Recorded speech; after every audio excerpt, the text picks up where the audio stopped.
So, Mr. Windrider, Mr. Wildflower? you knew what that box was when it fell out of Mr. Hong Kong's hands? That's right. May I ask how you recognized it? You see, I'm a well-traveled bird. I've been to every corner of the wilderness. And of course, all the colonies. I've seen boxes like this one many times. In fact, I once had to steal one. Excuse me? Or rather, steal it back. Haha, to be more precise. A wealthy client had me recover his secret box from a band of pirates. It was child's play. Do you know anything about this particular secret box? Look, I've never seen this one before. They're all different. They're all unique. They're handmade, and their opening mechanisms are as unique as their artistic craftsmanship, as is what they contain. Why do you think Mr. Hong Kong wanted to get rid of it? No idea, but I don't like that guy. He looks shady. I can spot a con artist a mile away. You mean con artists recognize each other, right? I'm a fortune hunter, fuzzball. It's not the same thing. Uh-huh.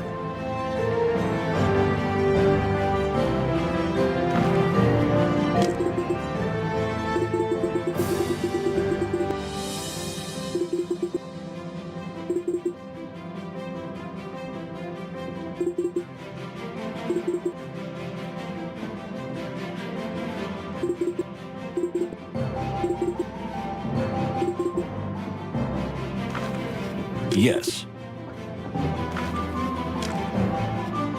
I haven't had a chance to ask you what you think of the other passengers. There's all sorts of characters here. A baron, a smuggler, murderous police officers. What did you say? Ha! Just kidding, little kitty.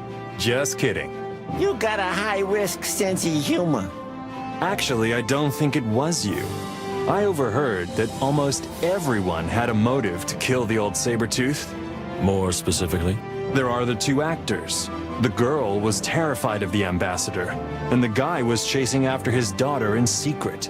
Kunya, the ambassador's own daughter, couldn't stop saying how much she hated her father. Then there were the two saints from Tarogo. Needless to say, they had the most to gain from the murder. Then there's the notorious smuggler who had business with the ambassador. And then there was the baron, who is suspicious from the get-go, calling himself a baron when he's not. Considering that you just arrived, you've assessed the situation pretty well. What can I say? I have a knack for these things. Yeah, for eavesdropping. For sleuthing, my dear kitty. You could even hire me as a wingman. You know, wingman? Thank you, Mr. Windrider. You've been a great help.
Ambassador. What? Yes, I'm here. If I may, you were... Well, yes. I must admit, when I embarked on this journey, I expected everything, even the start of an international scandal. But this is something much worse. Well, scandal is certainly inevitable now. The question is, how to handle it. And whether we can provide answers when we reach Clawville. And whether we can keep what happened a secret. Am I right? Ah, Moses! We didn't even think about that! I thought about it, dear Plato. Well, of course you did. If the news gets to Clawville before we do, and before you can come up with a reasonable explanation, the war may have already begun. And we must do everything we can to prevent that. Yes, we must. That's true. But to what end? To what end, sir? I don't quite understand. War is inevitable. You see, Torogo is just a small country, whose insignificant problems seem real only to its inhabitants. But we fought our own war with Stavonia.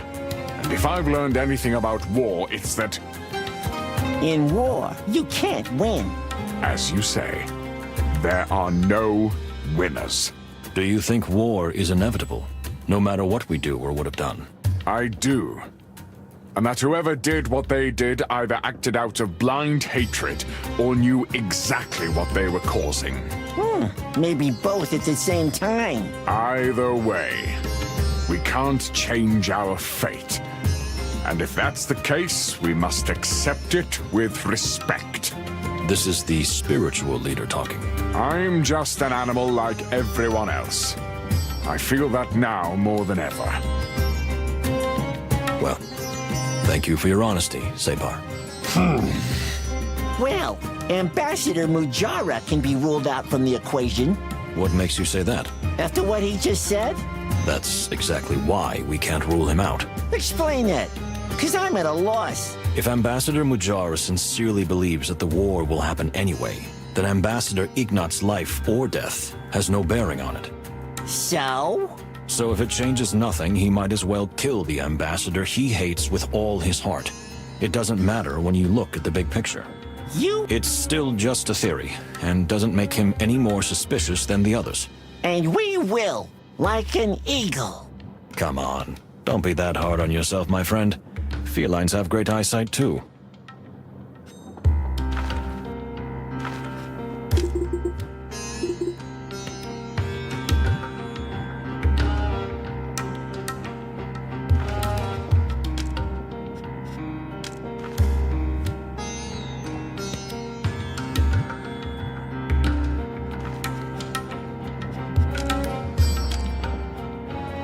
For the wild ones. For the wild ones.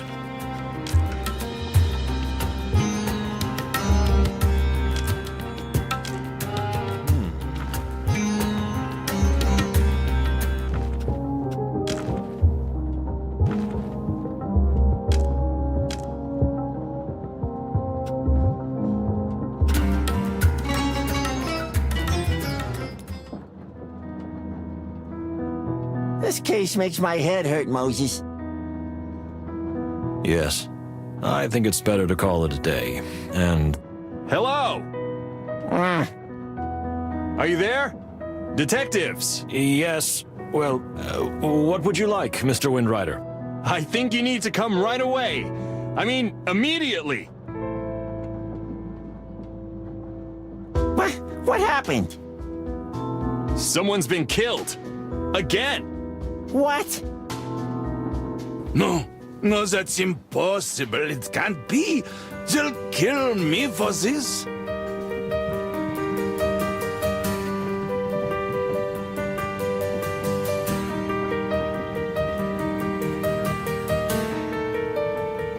Pierre, what's going on?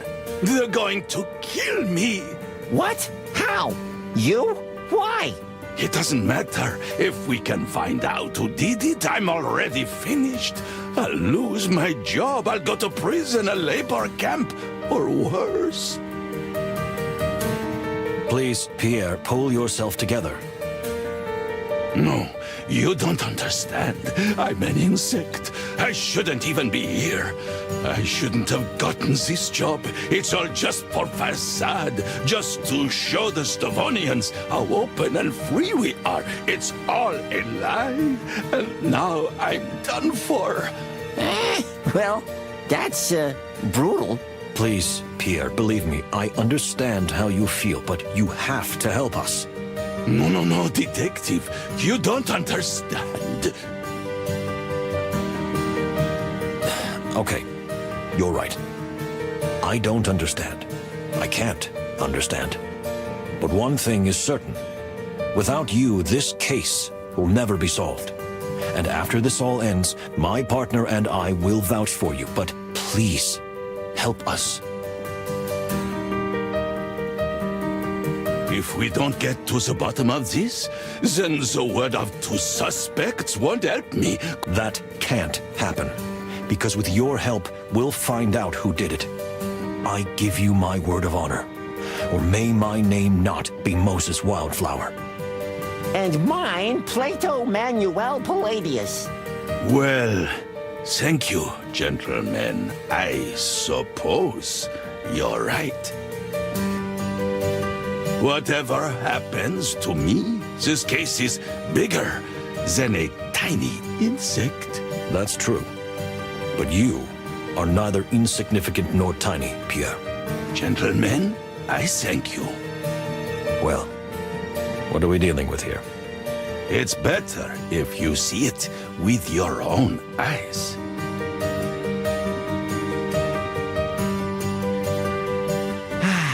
And here endeth the tale of the Black Goose. I didn't expect this.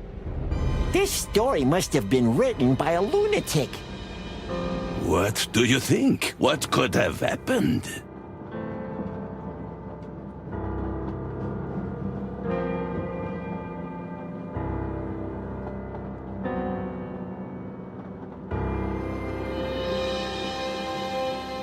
We need to thoroughly examine the crime scene, Pierre. Please, don't let anyone in or out. In fact, it will be best if no one left their room until we're done here. I'll do what I can do. Thank you, Pierre.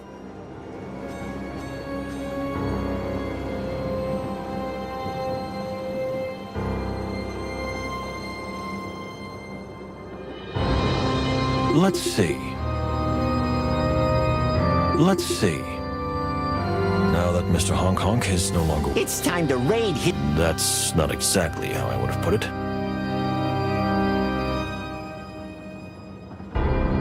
On closer inspection, all these glittering treasures appear to be nothing more than worthless junk. Well, not all that glitters is gold, as they say. I doubt that Mr. Honk Honk's primary intention was to sell these in Clawville. Yeah, it seems like a pretty obvious cover.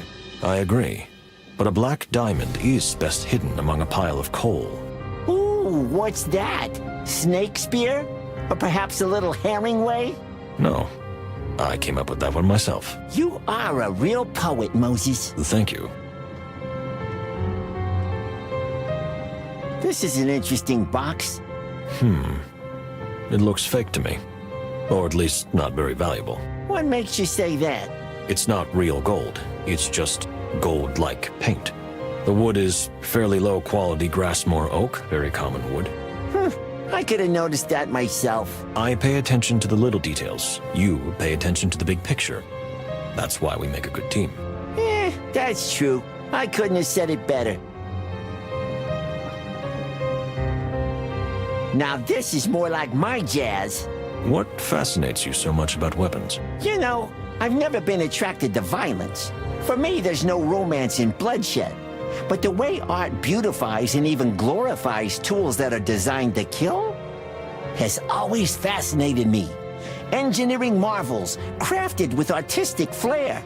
More of a symbol than a weapon.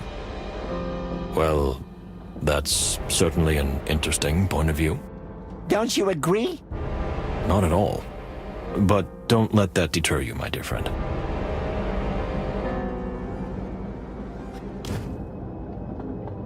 Listen.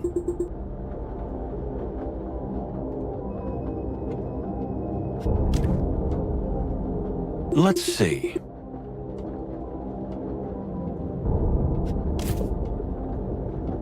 Interesting.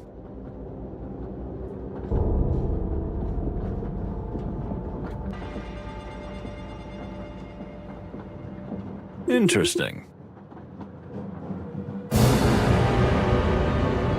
Let's see. Let's see.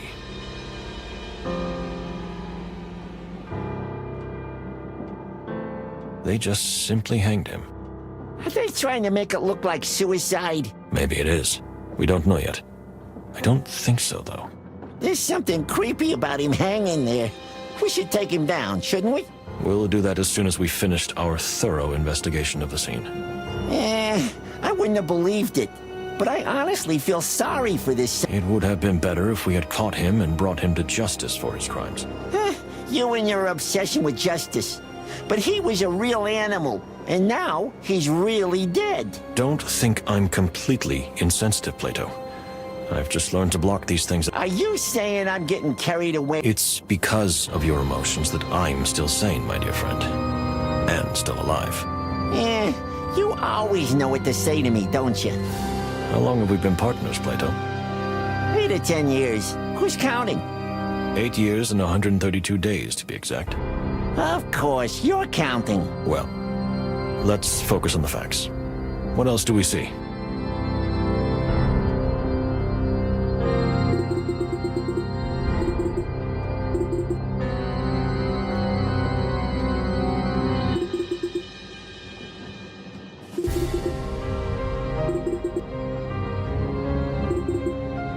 It doesn't add up. So what now? If this message is real, and the killer really felt that Hong Kong knew too much, he could have chosen a much more discreet way to eliminate him. This is anything but discreet. What's more, the killer made sure that someone who couldn't keep a secret would find it. Marco? The magpie has already crowed about it all over the train. Probably. So the killer wants to cause panic. They want confusion and chaos. So we all turn on each other? Maybe. Or so we won't notice when they escape. Then what do we do? Lock everyone in their cabins until we reach Clawville? I'm afraid that's not feasible, although it's not a bad idea. But I must remind you of something, my dear friend. When you say that, it always means terrible news. Unfortunately, we don't have an alibi for the time of the murder either. Only the two of us know that we were in our own cabins. So we'll be the scapegoats? Well, in any case, we are just as suspicious as anyone else. That's why we wouldn't have the right to lock up others unless we lock ourselves up too. You and your unassailable logic. We'll lock this room, and we'll go to sleep. Here we go again. How the hell can you sleep after all this? I need to get my thoughts in order, my dear friend. There are... The voice in my head is telling me to get off at the next stop and never look back. That wouldn't be proper for a gentleman, would it, my dear Plato? Well then, good night, Moses. I'll try to sleep, but I can't promise anything. Try to switch off your brain, my dear friend, and get some rest. So be it, Moses. And then tell me in the morning what you saw in your precious little mind garden. Plato, I've told you 1,000 times there is no such thing as a mind garden. Of course there is. Don't deny it. You talk about it in your sleep. Can we just change the subject? You don't have to be shy in front of me, Moses. Everyone has their way of calming their mind. You have a garden. I have something else. What do you have, while we're on the subject? What do I have? Well, I mean... Come on, don't be shy, especially after lecturing me so much about opening up. A house. A house? More like a cottage. A little cottage next to a beautiful rice field, shaded by tall trees. Is that where you want to retire? No, that place really existed, but it's gone now. Oh, I see. There was someone else there, right? Uh, You don't have to talk about it. I won't. As you wish, my dear friend. Good night, Moses. You too, Plato.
It's awful quiet. Quiet? What do you mean? Weren't you expecting some kind of twist? Another murder or pirate attack? Last night's twist was more than enough for me. But something's changed. I see. It looks like we'll be arriving in Nautica soon. How is this train able to travel underwater? We'll find out soon enough. I suggest we take a walk. Good idea. I need to prepare myself for this arrival. Are you afraid of water? I'm a cat. Water is my arch enemy. Well, let's just go with the flow, shall we? You know, Moses, your sense of humor is improving. It still sucks, but it's improving. Thank you, my dear friend.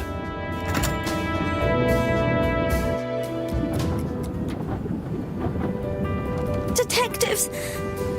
Yes, Miss Faye? Someone else has been killed. How could this happen? Are you doing anything at all? We don't think so.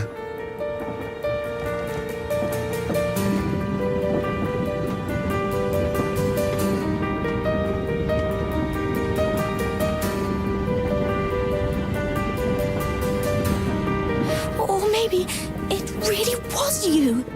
No, I don't think they did it. When I found the body, it was still fresh, and they were in their room. Then how do we know it wasn't you? Because someone was killed before I even came on board. Of course you'd say that. What else would you say? So predictable. Please, everyone, calm down. Whoever the culprit is, by attacking each other, we're just playing into their hands. That does make sense. We understand that everyone is panicking. Otherwise, there will be even more victims. That's not exactly what I meant. But we can't rule it out either, so I ask everyone to stay in their compartment. We'll soon be arriving in Nautica, where the perpetrator may escape. So we need to find out... You're absolutely right, my friend. Let me know if I can help in any way. Thank you, but you've... That is for sure.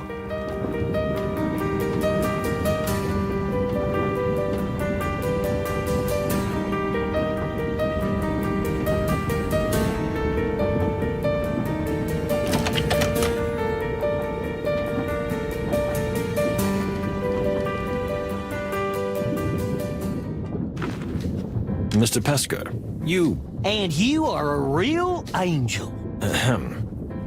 Thank you. But let's... You flatter me, Mr. Wildflower, but you know what? I'm into I suppose you heard about Nil's death? Of course. If we went on a train, the whole Wild West would know about it by now. What would you like to know? I don't think there's much point in suspecting you. At least, for now. Good question. Well, let's see. Hong Kong? That's true, but few people... As a detective, do you think everyone is honest with you? That's nice. So you have no idea? I say, my friend, that on this train there are secretive, even mysterious, greedy, petty, vengeful, jealous, and perhaps even innocent animals. It's a real traveling circus. So you're saying it could have been anyone, even you? Maybe it was the red herring himself. Uh-huh. No.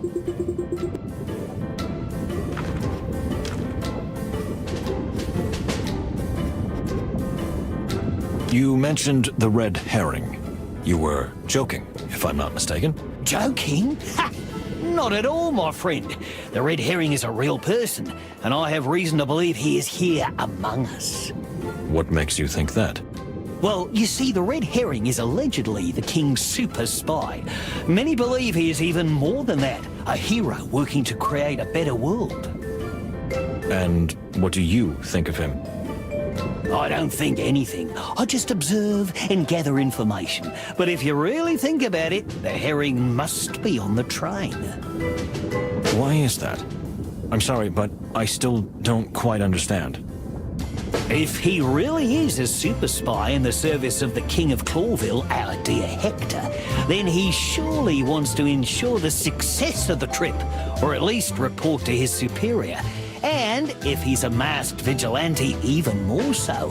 Either way, our little trip is of historical significance. And the red herring wouldn't miss the opportunity to be present on such a journey. You see? It's that simple.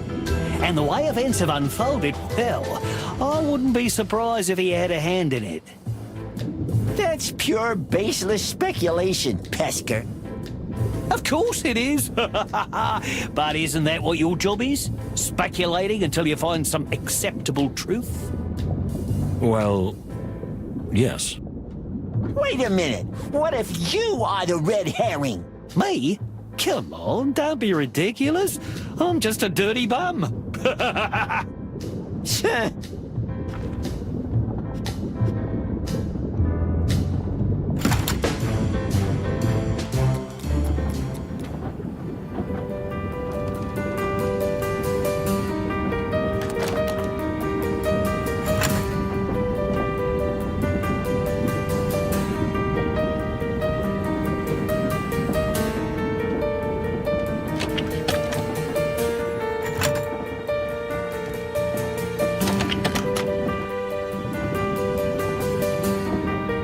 Indeed.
Well, well.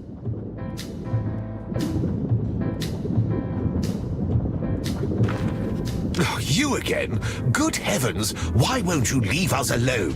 So rude. Dear Baron, have you heard about the latest incident? Ha, of course I've heard. My dear sister told me. Your sister? You mean... My late sister, yes. Walls are no obstacle to her, nor are closed doors. And your sister told you what happened? Exactly. She saw a strange, dark figure and heard some weird noises. Someone said, "It can't be you." When exactly did this happen? Artemisia woke me up at dawn to tell me that something terrible had happened, that someone had been killed again. I understand. You understand? Good for you. So you're saying that you... A spirit, not a ghost. Okay, so your sister, who's a spirit, roams the corridors at night and sees and hears everything? Well, spirits never sleep, you know. So she sees and hears things that we don't. Is that why you seem so tired? Distraught? I'm always extremely tired when Artemisia wakes me up at night.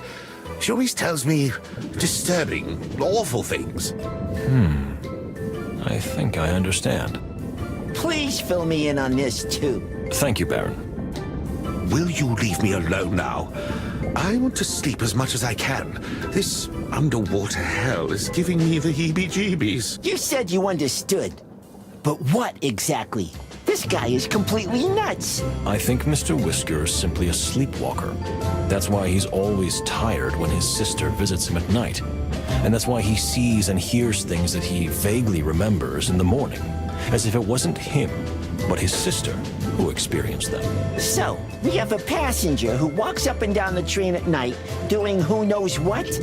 He could be our culprit, without even knowing it. Well, to my slimy, hairy furball. Let's not get ahead of ourselves. I would ask him a more pointed question first. Well, well. Tell me, dear Baron, have you ever been awake when your sister was wandering around on the train? What a strange question, but I think not. She always wanders around when I go to sleep. I see. I thought so. What are you getting at? How rude. Nothing. So, Artemisia told you that before Mr. Honk Honk died, he said to someone, "It can't be you." That was all? Nothing more? Whatever the goose was referring to, he must have been really surprised when he saw the culprit. Thank you, dear Baron. You've been very helpful. Well, good for you. Goodbye.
Well, well. Well, well.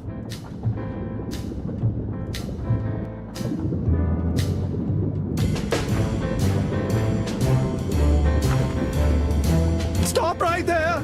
I have a gun! Oh, it's just you. Forgive me. Is there a problem? Problem? What kind of problem? After all, there's only one murderer on board. It's just my nerves are on edge. Just a little. But so far, you seem to be handling things quite confidently. Well, I have to keep up appearances, you know. Because of Cassandra. She's so weak and fragile. If she sees me panicking, well, she'll panic too.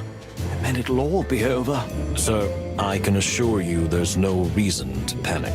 Oh, don't give me that cop crap. You think I don't know? Even an idiot knows. Everyone saw it. What are you talking about? That Cunha and I... you know, the affair. So they're definitely going to kill me. Wait a minute. This is too fast for me. Why would they want to kill you? Isn't it obvious? I had an affair with the ambassador's daughter, so I might know something that no one else knows. Some secret, which could be important to the killer. So, do you know a secret like that? What? Me? No! No way! No, but that doesn't mean I couldn't, no. So the killer will definitely want to kill me, and probably Cunha too, for that matter. Please, calm down, Mr. Lupus. The killer has likely achieved his goal by killing Mr. Ignat. I don't think he would risk committing further murders. In such cases, the perpetrator usually goes into hiding or tries to escape, or pretends to panic in order to divert suspicion from himself. You're not talking about me, are you? Well, there is a movie star from Clawville who seduced the ambassador's precious daughter. If the ambassador found out, he would surely wring his neck. And then there's the daughter, who repeatedly stated that she would kill her own father if she could. All things considered, don't you think that makes you a very likely suspect? Oh, good heavens, I hadn't thought of that. Oh, but it's perfectly logical. I mean, are you crazy? This is absurd. We'll see, Mr. Lupus. We'll see. All we ask is that you don't leave your cabin for a while. Leave? Never. At least I feel safe here. Good. We'll talk again. Just find the perpetrator, okay? And I'd rather not hear your ridiculous accusations again. Are you an ostrich or a wolf? What do you mean? Never mind. Alone, Mr. Lupus? Well, yes. Cassandra, she wasn't feeling well and took a rest. May I ask where you were last night? Of course. I was here in my compartment. You can ask Pierre. I asked him for a bottle of whiskey. I felt as though drinking myself under the table was the best thing to do. And you did that? Oh, no, not at all. I can't drink like I used to. One sip and I'm out. I see. And Miss Fay? Cassandra, well, she... Well, the truth is, I don't really know. I'm not sure where she was or what she was doing. Wasn't she with you in the cabin? She was at first, but then, well, who knows? Like I said, I took a nap. Maybe because of the combination of the sedative and the whiskey. Yeah, that could have done it. In any case, Cassandra hasn't been herself lately, so I can't predict what she'll do. A few days ago, I could have told you what she did without even seeing it. Today, I'm not so sure. That's the beauty of love. Really? Well, if you say so.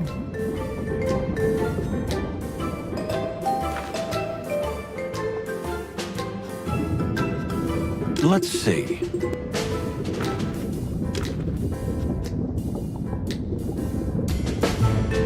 What exactly did you mean when you said your wife? Just my fiancée. Of course. That your fiancée hasn't been herself lately. Since the murder? No, even before that. No, I hardly recognize her since our trip began. Could you elaborate on that? Well, you know, Faye is nervous, very nervous. In fact, she's shy and prone to panic. But lately she's been having full-blown tantrums. I hardly dare to admit it, but I'm afraid of her sometimes. Afraid of her? She weighs as much as a handful of feathers. Don't make me laugh.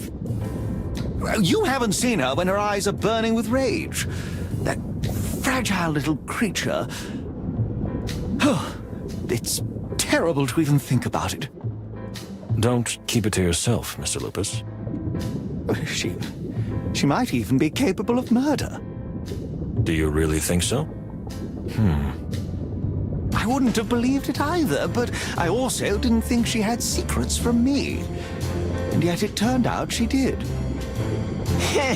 Pot calling the kettle black, huh? She has secrets? What about you? Wait a minute, dear Plato. Please, Mr. Lupus, continue. You see, last night, Cassandra and I had a terrible argument that she finally blurted out. In fact, she threw a secret at me that made my fur stand on end. Don't tease us, Lupus. Spit it out. Oh, you see, before we set out on this journey, there was a party where Faye and I were guests of honor. And of course, representatives of Clawville. And Mr. Ignat and his daughter were also present at this party? Exactly. Only, while I was occupied with something else, Faye disappeared for hours. I didn't know why or where until last night. Now this is getting exciting. Please, quiet, my friend. That monster, that saber-toothed bastard, that butcher, he threw himself on my darling. What do you mean? Just as you would expect. He almost raped Faye. He lured her into a separate room under some false pretense, then pinned her down and... And he didn't, did he? No. Fortunately, no. But it was a close call. Someone walked in and Faye, thankfully, escaped. But since then, she's felt uncontrollable hatred toward the ambassador. And, well, she's been acting most peculiar. Wait a minute. Are you saying that? I don't know.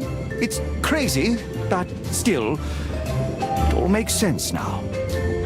Do you think Miss Faye could be the culprit? You know, I was somewhere else that night, so it's possible. Anything is possible. We didn't hear from each other for hours, and the next day she was in even worse shape. Maybe because of the guilt. Let me stop you there, Mr. Lupus. This theory is extremely weak. What do you mean? What happened to Miss Faye is horrific. It's terrible and disgusting. And yes, it could even be a motive. But if everyone who had experienced trauma became a murderer, we would live in a much more terrible world, and there would be far fewer of us. Do you really think so? I do, Mr. Lupus. Thank you for the information. We will keep an eye on Miss Faye and perhaps ask her about it when the opportunity arises. But only with delicacy. Of course. But at this moment, we have no reason to assume that she did it, especially since she had no motive for murdering Honk Honk. That's true. Anyway, thank you. You've reassured me a little. Are you afraid the bunny will catch the wolf? That would be a nice twist in the story. Oh, please, that's not funny. It is a little, but I apologize. Oh.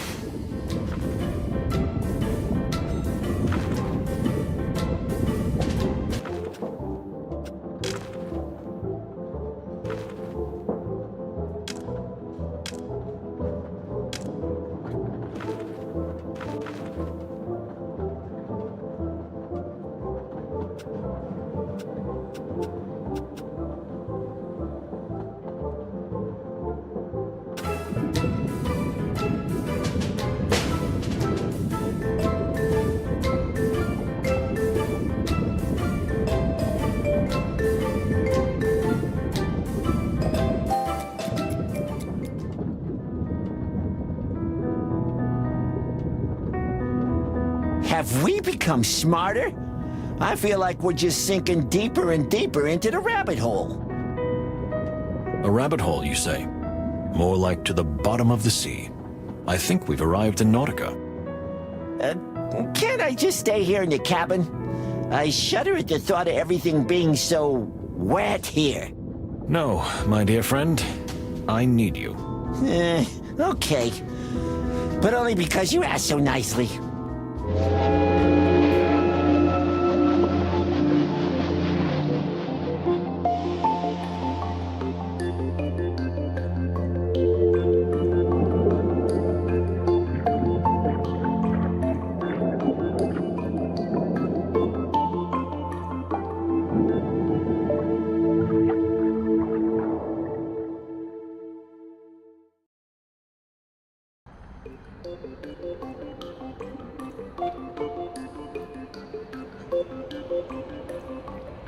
We arrived in Nautica. The place was breathtaking. It was as if we had stumbled into a strange fairy tale.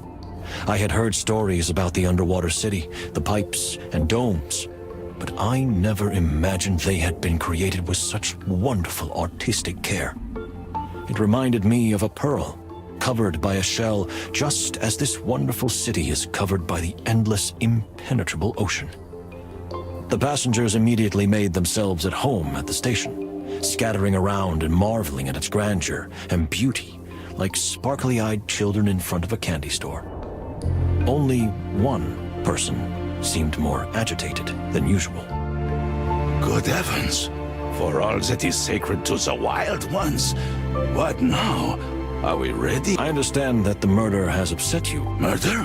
What murder? What do you mean, what murder? I mean, of course, it's terrible, horrible, good correct. It's not? No, not at all. Miss Diva Latuna is coming and will be traveling with us. Ah, Diva Latuna. Miss Diva Latuna Oyster House, to be more precise. The wilderness's finest opera singer, actress, pride of Nautica. Whew, quite a package, that's for sure. And what's the problem? Problem? There's no problem.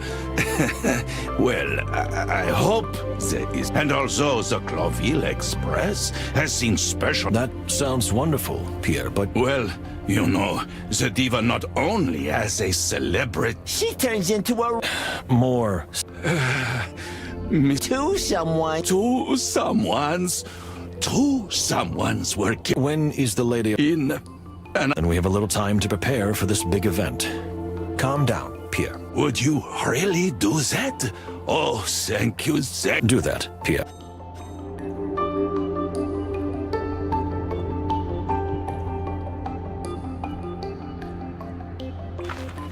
Fantastic, isn't it? A bird in an underwater city. A cat underwater is... Bizarre. You said you've been everywhere in the world, but it's as if you're seeing... I have been everywhere, buddy, just as you say. But Nautica is huge, and the central station is the heart of the city. Are up to no good? No, people who are less wealthy. Come to think of it, did you even buy a ticket when you sneaked onto the train? Oh, my, look at that! A seahorse guy who's expecting a baby! Isn't that wonderful? Whoa, did he just... Just a bit.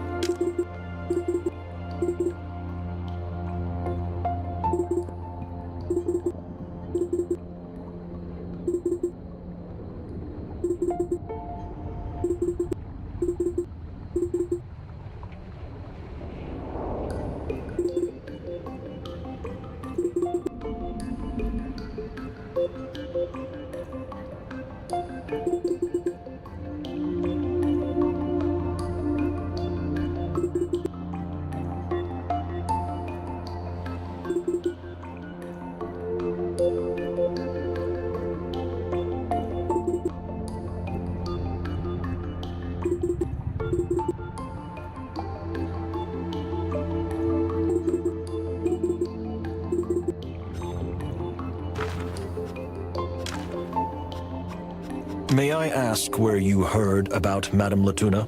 I grew up in a rather miserable place.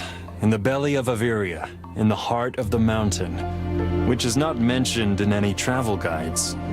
We didn't really have anything to eat, but my foster mother, she was young then, very young. They called her a child prodigy, but she had the voice of an angel. When I looked up at the sky between the rocks and heard her singing, I felt like I was flying.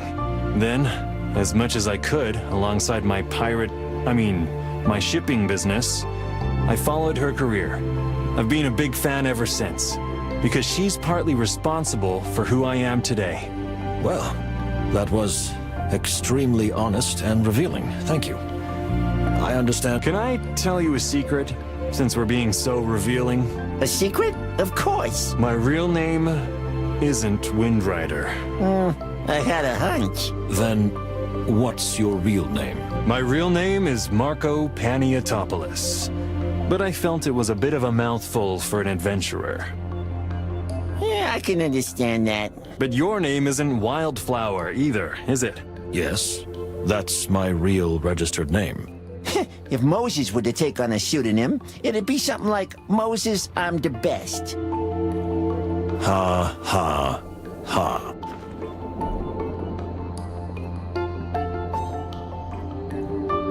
Indeed.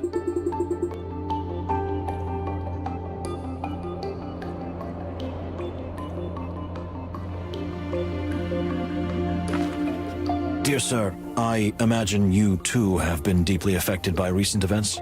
Pah! Just another corpse, am I right?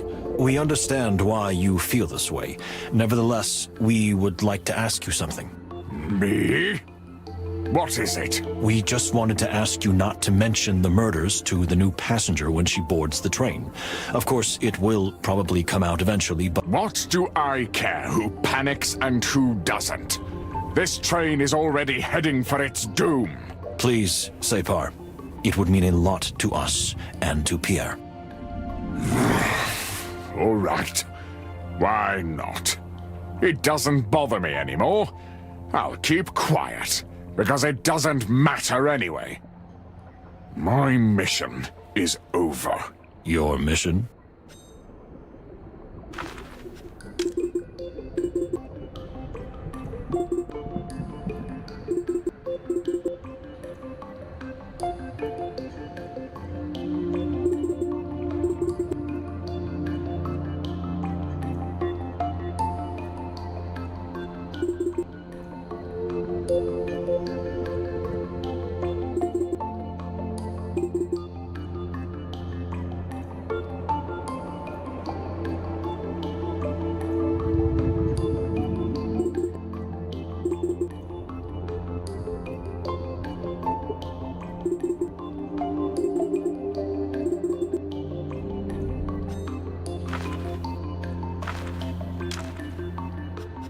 So, that mission, what exactly did you mean? To tell you the truth, I was hoping we could get this over with. Get what over with exactly? I would like to make a confession. Ah, finally, we're getting somewhere. We're listening, Ambassador. I have failed. I came here on a mission, but unfortunately, I failed. Failed, sir? I think I can admit it openly now, since the damage has been done. My task was to prevent the death of Ambassador Ignat. The what? I don't quite understand. You? Why you? Because if what unfortunately happened had happened, Torogo would have been held responsible. Because of who Ambassador Ignat really was. A butcher and a war criminal who committed terrible acts against our people. As soon as we learned that an assassination attempt was likely being planned against the ambassador, I was immediately sent to Stavonia to find out everything I could. The whole thing was disguised as a simple diplomatic visit, of course. So that's why you were in Stavonia, and didn't board the train until later. Then, when the incident happened, I was sure it was really you, Mr. Wildflower. Well, I can understand that. But later I realized that it didn't make any sense. And the murder of the goose completely confused me. I don't know what to think. All I know is that I failed. Whatever happens between now and our return to Clawville, everyone will end up believing that Tarogo was responsible, and Tarogo is part of the Clawville Empire. So war will be inevitable, and my people will be the primary target. Unless we can find the real culprit, expose them, and bring them to justice. Perhaps. But you know that's not how the world works. This is a game played by the powerful, who are just looking for a pretext to do what they want to do anyway. A diplomatic disaster is going to happen one way or another. All it took was a spark. And we are that spark. Forgive me. I didn't mean to burden you with this. Clearing your own names is problem enough. Not when it concerns the entire wilderness. If there is no other way, I will take responsibility myself. As Moses says, wait a minute. What? You heard me, my dear friend. If this is the only way to make these atrocities look like the machinations of a sick mind and not a grand political conspiracy, and if it will stop the outbreak of war, I will gladly do it. And I will not allow that. Thank you, my dear friend. I appreciate it. But unfortunately, it's not up to you. You are a truly noble soul, Mr. Wildflower. Not at all as cold and calculating as they describe you. Much more romantic and idealistic. Perhaps I am. But for me, there is no question that if I have to choose between myself and peace, I choose peace. I still don't think it's that simple. But your words are reassuring. And perhaps they give me a little faith. After all, what are we here for if we can't even trust our faith? As you say, Separ. As you say.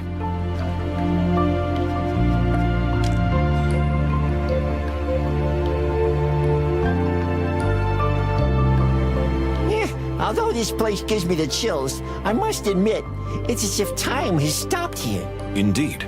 The style and sophistication with which the Nautican artists construct their buildings is astonishing. Yeah, it really is. But that's enough. Let's get the hell out of here. Plato, we still have a lot to do here. My dear, we have a small request to ask of you. What do you want? You see, you may have heard, but there will be a new passenger on the train. Miss Diva Latuna, the world-famous singer. That stuck-up hussy? Why should I care about that? Well, you see, to avoid panic, it would be good if Miss Latuna didn't find out about the deaths. So, you want me to lie to protect the fragile psyche of the great diva?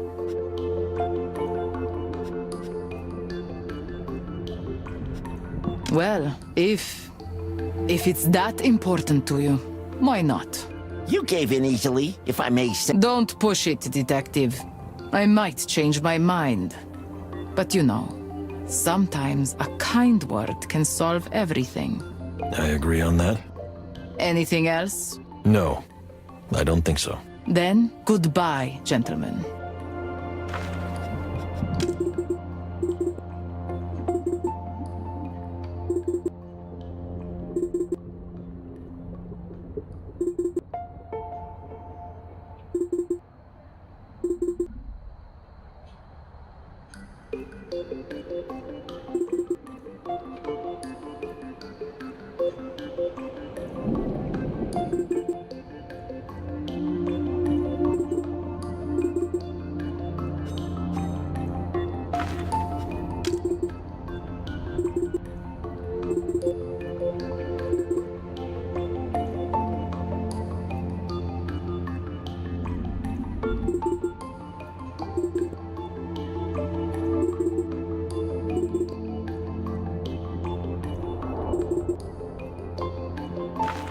Let's go.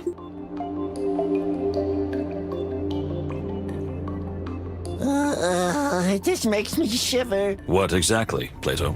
Can't you feel it? This pressure? Only a thin layer of glass separates us from the endless ocean.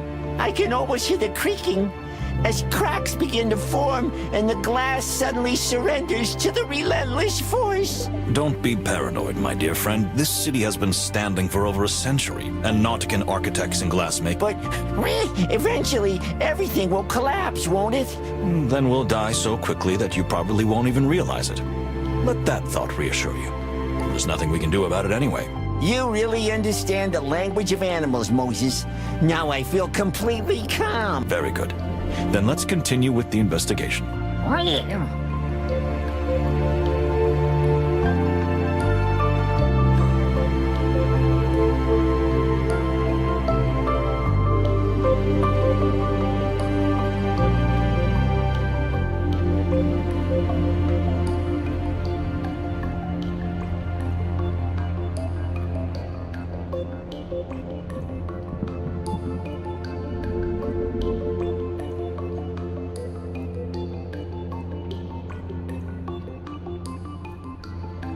I can't believe the effort the Nauticans put into making their cities I hadn't even thought about that.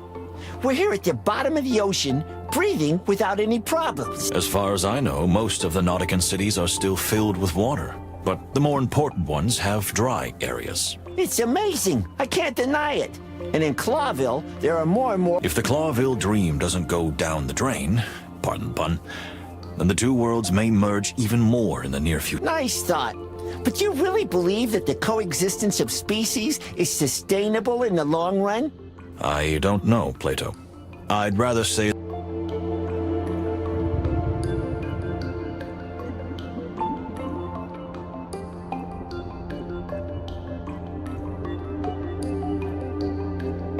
And what's this?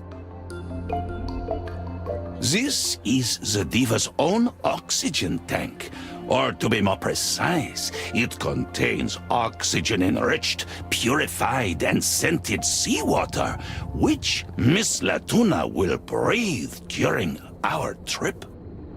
Scented water? I didn't see that coming. Well, yes. Purified, refined, and scented water is quite fashionable amongst the Nautican elite these days. I have no further questions.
So marine animals travel through these tubes? Something like that. They travel through some, while others are used to transport things. It's similar to a pneumatic tube system, only on a larger scale. And filled with water, which makes the system even faster thanks to the pressure. Indeed. A valid point. What must it feel like to travel in one of these? Yeah, I'm gonna pass on that. Thanks. Where does your irrational fear of water come from? Irrational? It's the most rational thing in the world. The wonder of the mind. Science aside, reality is different for everyone. Am I right?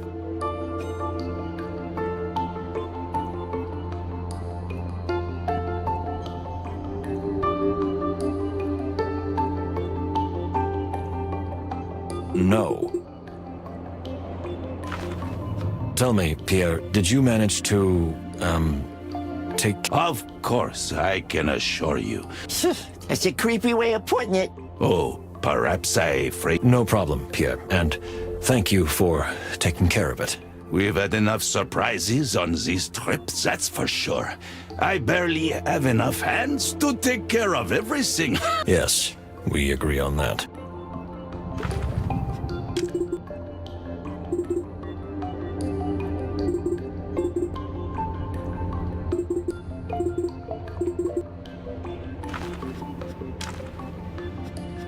May I ask how the Clawville Express is able to travel underwater?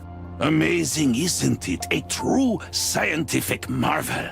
But in fact, the train does not travel underwater. Not? Then where are we? We're heading toward the depths of the ocean. But the train is perfectly dry. That's You mean like a pneumatic tube? Yes, exactly. A very astute analogy.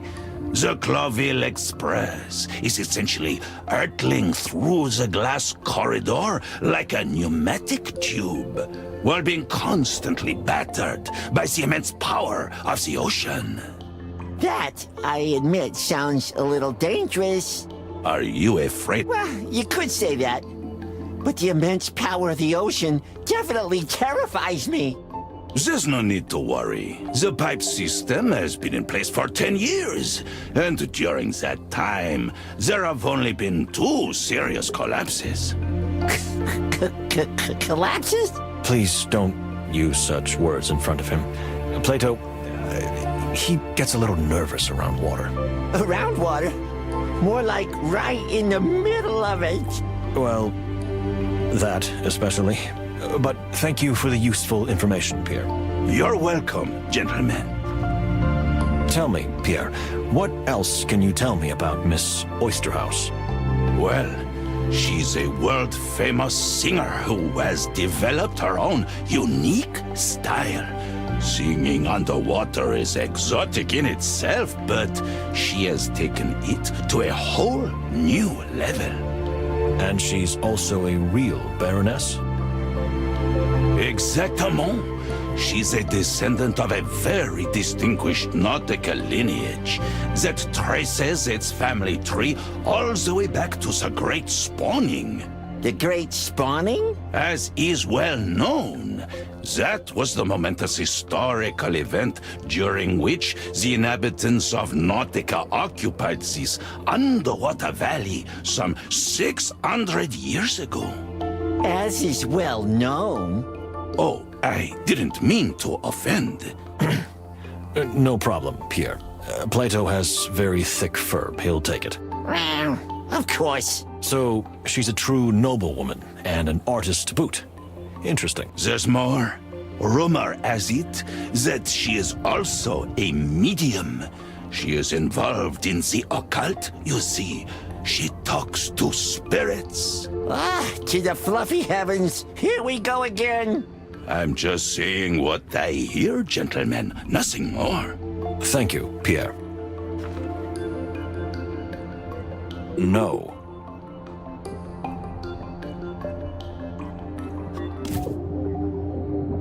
Well, well.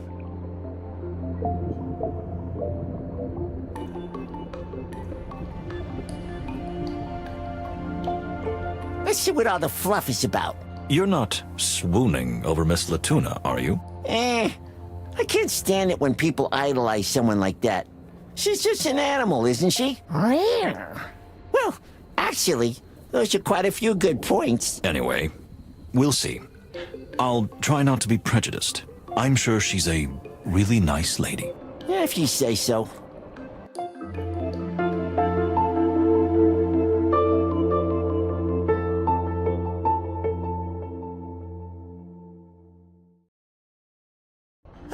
Finally.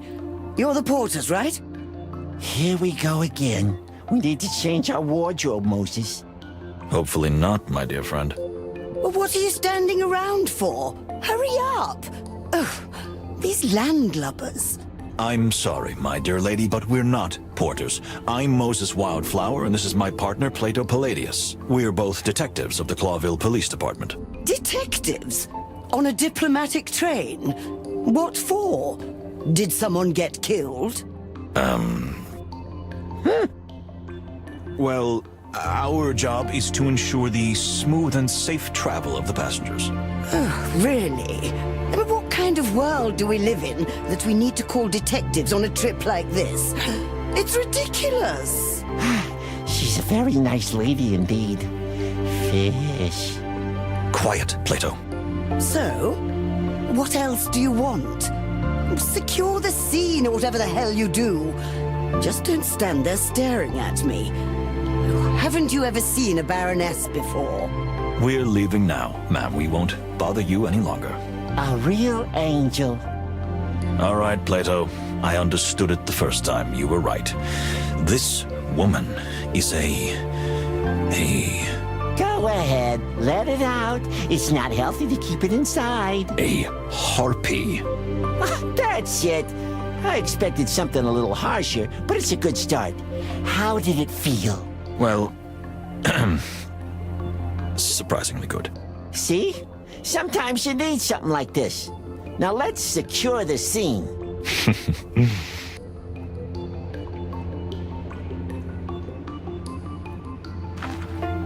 A spider? What is he doing here? Oh, and what is this ridiculous uniform? Well, madame, excuse me. I'm sorry. I'm a representative of the Clawville Express. Nonsense! Are you trying to insult me? Oh, what is this? Some kind... Ma'am, I assure you that all is in order. Pierre is not only a representative of the Express, but also a terrific conductor who will cater to your every need during the journey. I can vouch for him myself. Oh, I've never heard anything like this in my life. Entrusting such a responsibility to an insect. But, excuse me, I really don't mean to offend you. Come now, you haven't offended me at all, my lady. I understand completely. Like hell you do. You better apologize to Pierre, Missy. Missy! If I may, please, everyone is tired and there are a lot of packages. How about we help you carry them, ma'am? And Pierre will show you to the cabin that Clawville Express has prepared just for you. So you are porters after all, am I right? But that's the first sensible thing I've heard today. So yes, do that. Take my luggage. Plato. Yes, Moses. Let's take the luggage. Let's see.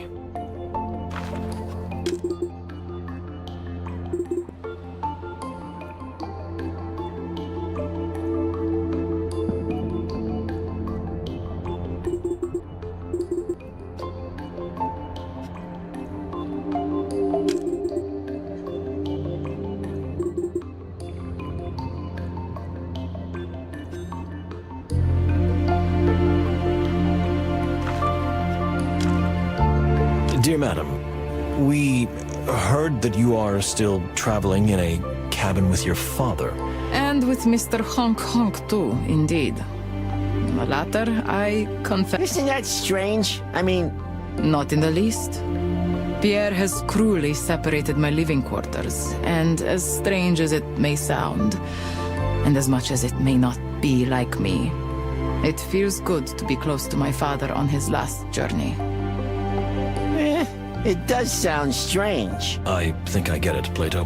And if I'm not mistaken, death is treated very differently in Stavonia than in our tradition. We take photographs of our deceased loved ones and keep vigil with them in a room for days before burying them. We also talk to them to calm their spirits. This is how we honor their memory. And we don't want to get rid of them as quickly as possible, like in Clawville. I thought you admired Clawville. It's freedom, definitely. But there are aspects of it that even I find too cold. I can understand that. Thank you, ma'am. If that helps.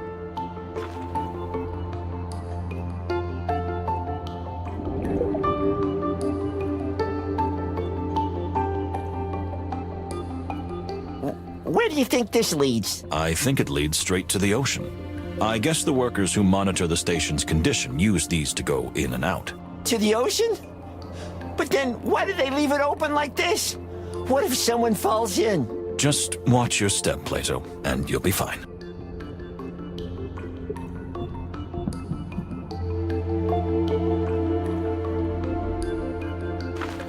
Please say that no one's going to babble about, you know what? I don't know what you're talking about. Moses? No, I don't understand either. Could you explain, Pierre? Don't speak in... You know what I mean. It is really difficult to communicate. But, Okay, I can't take it We were just joking with you, Pierre. A little harmless fun, too. Loosen me up, Oh, sorry, that wasn't our intention. Maybe just a little. Gentlemen, please, calm me down. It's okay, Pierre. We've talked to everyone. They won't mention the thing, or rather the two things, to Miss Latuna, unless she asks about it specifically. Yes, I think that will do for now. I'm sure nothing unexpected will happen. Moses? Well, I can't be sure, but... Right, good. Once again, I apologize for it. No, you are right. I was a little too caught up in this. It's good that you... See, Moses? Sometimes that's all it takes. A good joke, and everything works out. I wouldn't have believed it, but I'm learning great wisdom from you on this journey, my dear friend. See? I am valuable.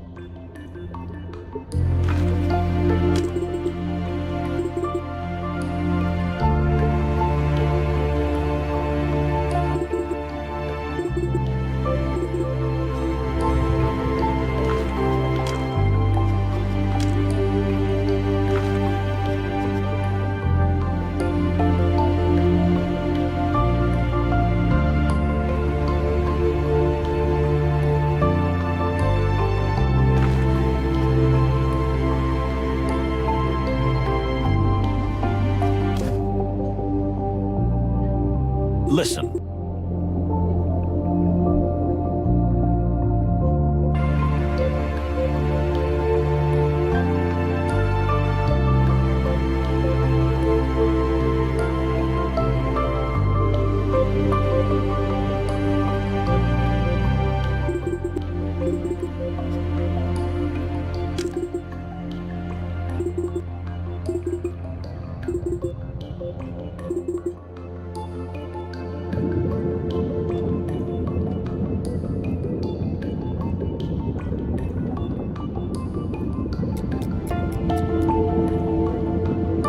So, this is it.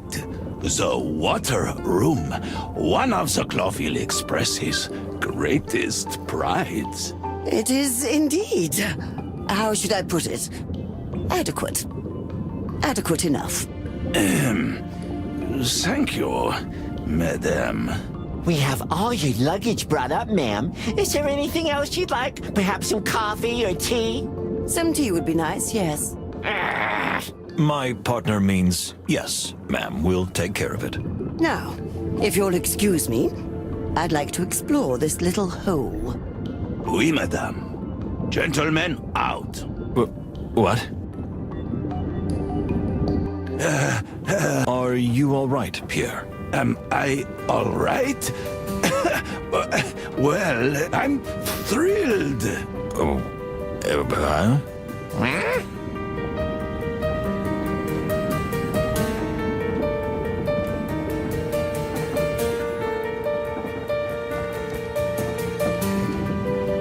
Miss Latuna loved her room, and she's happy with me too. Are we watching the same show?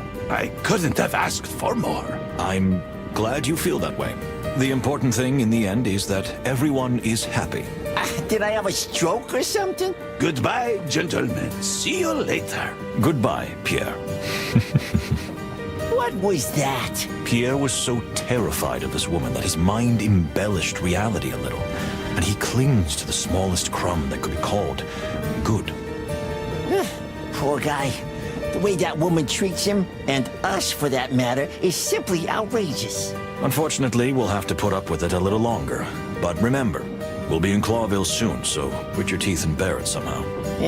Yes, boss. That's the spirit. However, while we wait for Miss Latuna to tidy herself up a bit, don't you think we should take a closer look at something? We gonna finally crack that secret decoder thing? It's about time, isn't it? You bet, boss. Off to the Fox Cave. To the... what? So what do you think that thing hides? I don't know.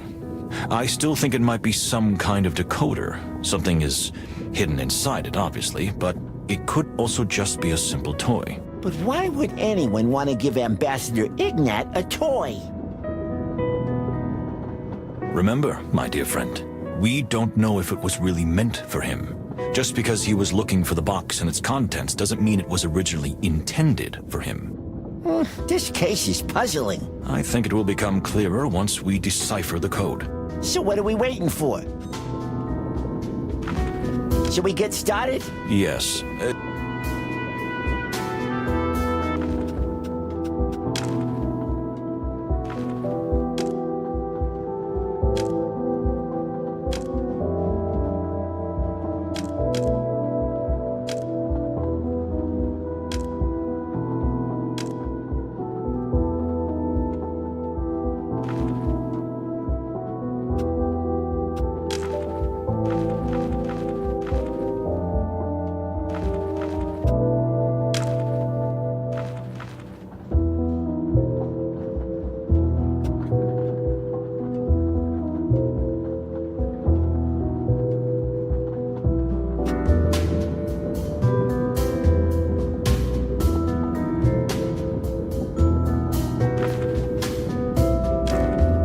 Let's not waste any time. But let's handle it with care, dear friend. I have a...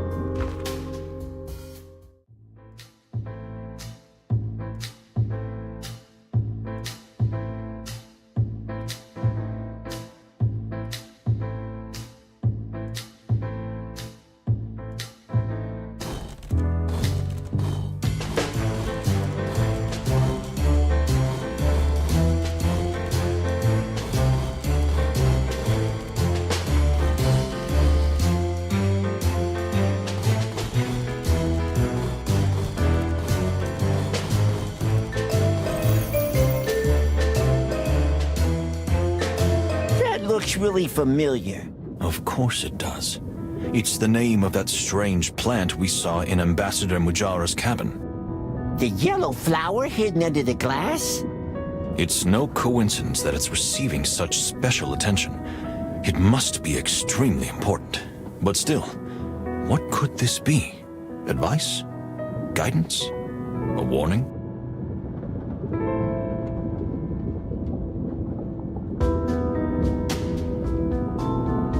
I think the simplest thing to do is to ask the ambassador or his pretty little assistant.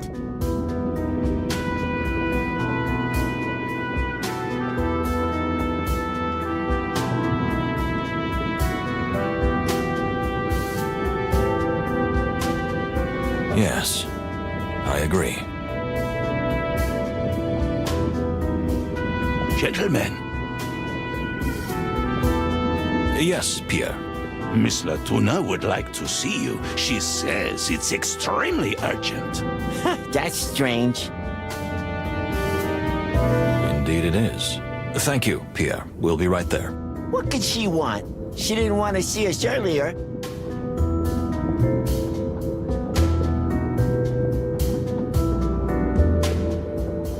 We'll find out soon enough.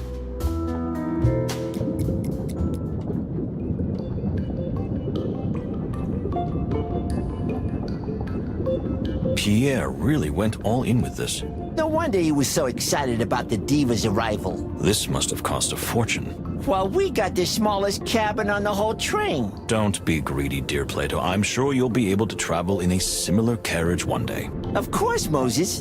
Especially if we can avoid prison.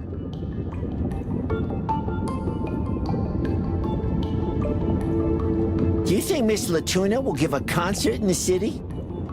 Surely. I don't think her visit is purely for diplomatic purposes. Do you like classical music, Moses? I guess you're that type. Where did you get that from? What if I listen to Rack and Roll, for example? I doubt it. Why is that? Because it's called rock and roll. Fine.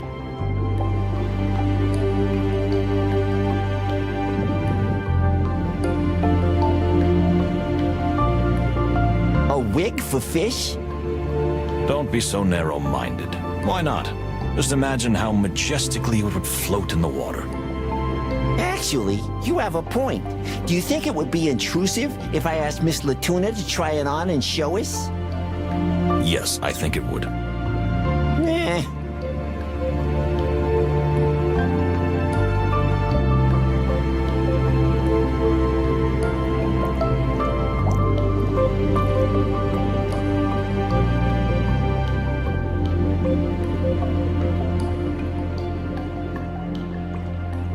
Mirror, mirror, wise and sane, who is the killer on this train? It's you, Moses Wildflower. Plato, that's not funny. Sorry, just slipped out. I see the diva already feels at home. Even if it's only a few days' trip, these celebrities, they think the world is at their feet. I would never want that kind of fame. Well, if we solve this case, we might get some. And I could handle it. Don't get your hopes up, my dear friend. Whatever the outcome of this journey, the Crown of Clawville will certainly try with all its might to keep it a secret. You're a real party pooper, Moses.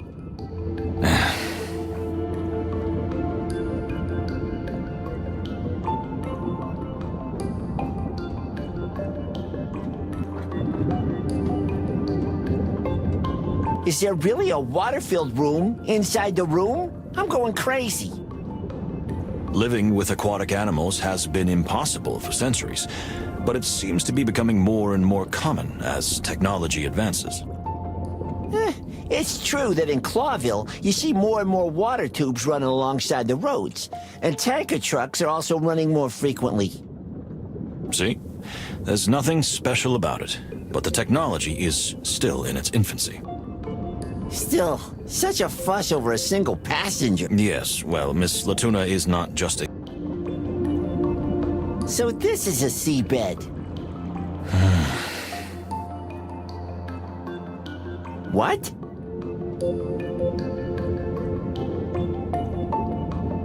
I bet Herringway is your favorite. What?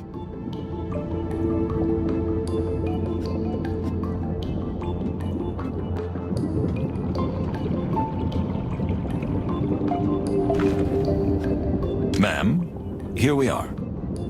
Since you are police officers, I thought I would turn to you. Yes, ma'am. Of course. How can we help you? I wanted to see Ambassador Ignat, as he's an old personal friend of mine. A personal friend? But that insect. Pierre. Yes, Pierre. Well, he won't let me see him. He keeps saying that the ambassador isn't feeling well and things like that.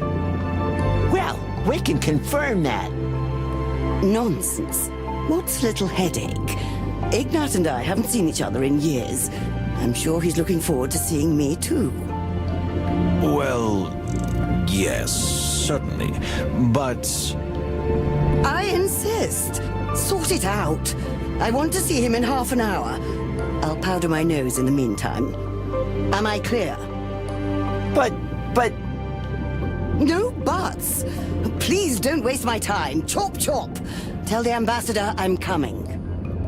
Yes, ma'am. We'll take care of it. We will? Really? Really. Good. So, what are you waiting for? We'll take care of it? Really? I have to admit I haven't quite figured out how yet. You don't say. Now we're in deep, deep Don't worry, my dear friend. We'll think of something. But since we're here, we might as well look around a bit. Sure. We've got all the time in the world. Is that sarcasm? What do you think?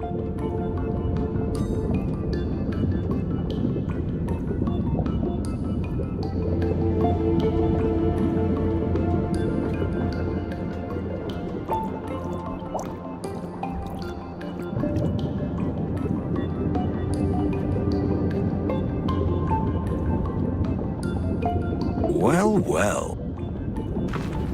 This room is... Well, I can't deny it. Compliments aren't her strong I beg your pardon?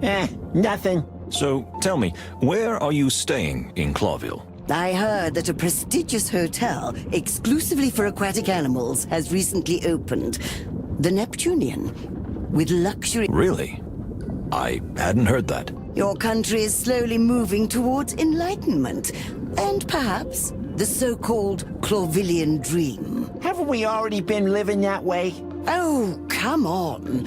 You keep preaching about peaceful coexistence, while your city is the most dangerous place in all the wilderness. Well, I... See?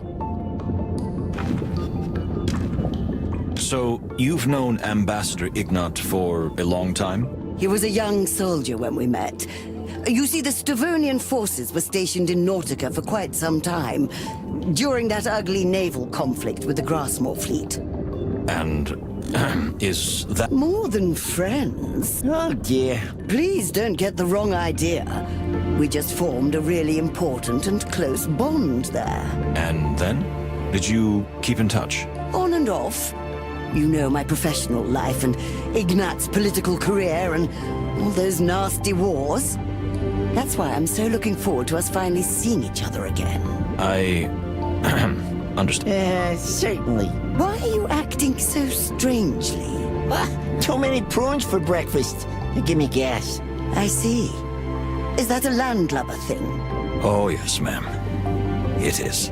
I'm listening, Chief. So, how do we get out of this? You remember that I mentioned several times how good you are at imitating voices?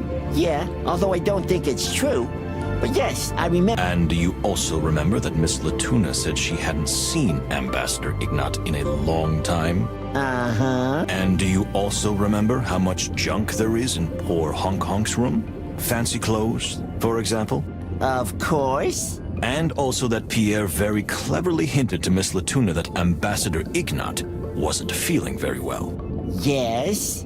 So, put the pieces together. What pieces?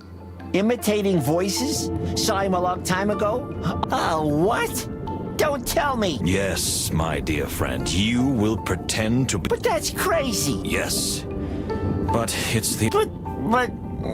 No buts, my friend. Just a short performance. You'll pretend to be sick so you can't have contact with Miss Latuna, and maybe even your voice will be a little... That's you've gone completely mad on this journey. Fantastic. Let's go.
that?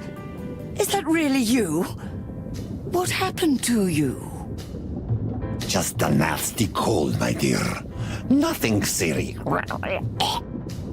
Your voice sounds awful. I hardly recognize you.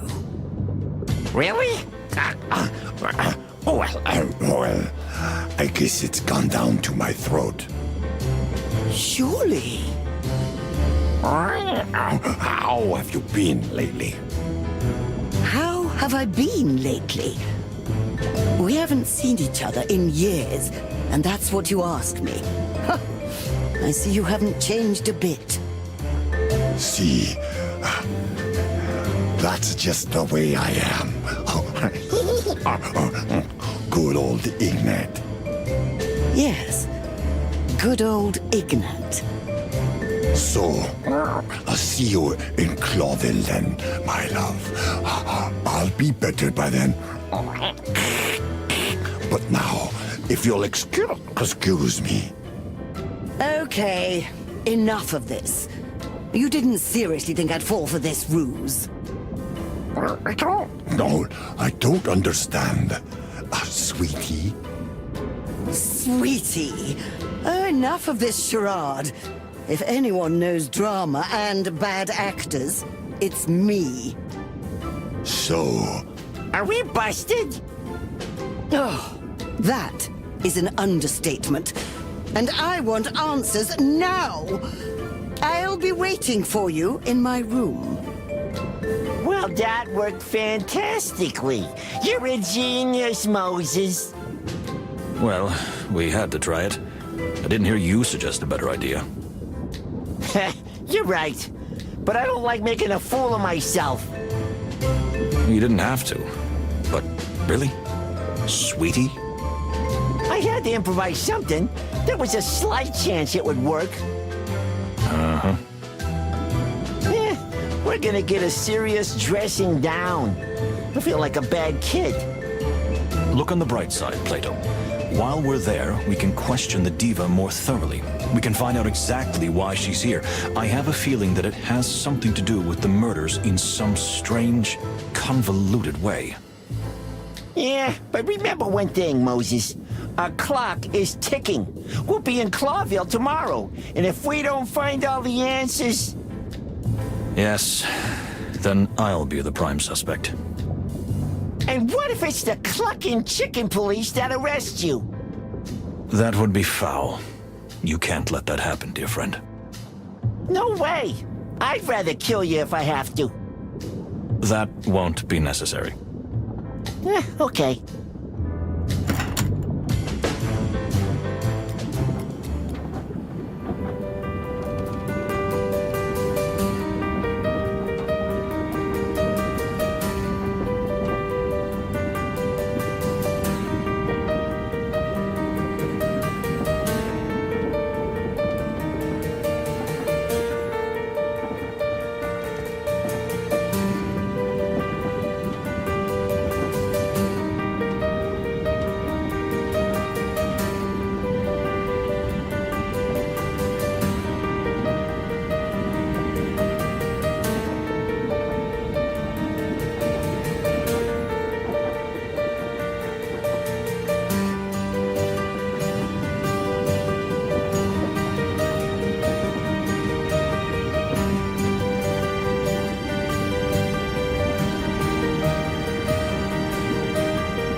Well, well. Let's see.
Well, well.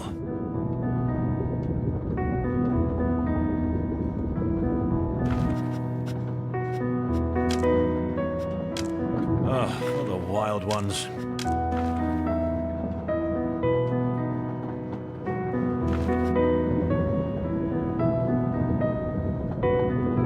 Listen.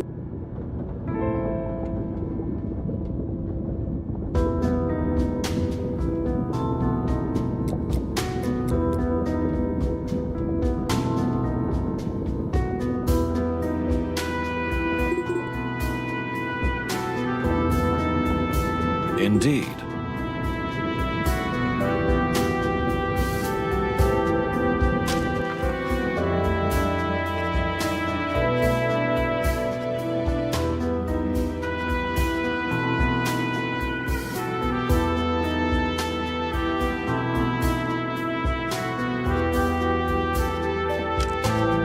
We found ourselves back in Miss Latuna's private quarters. It was getting dark, but we were still under the ocean, in a room that contained its own little private sea. It was poetic and surreal. There stood before us the diva herself, Baroness and Starfish, who, now realizing we had tried to deceive her, seemed even more frightening than ever. What were we going to do? How could we turn this situation to our advantage? Many questions swirled around in my head, but I was sure that more lies would only draw us deeper into the depths. So, the moment of truth had come. And since we were already here, I had a few pointed questions up my sleeve.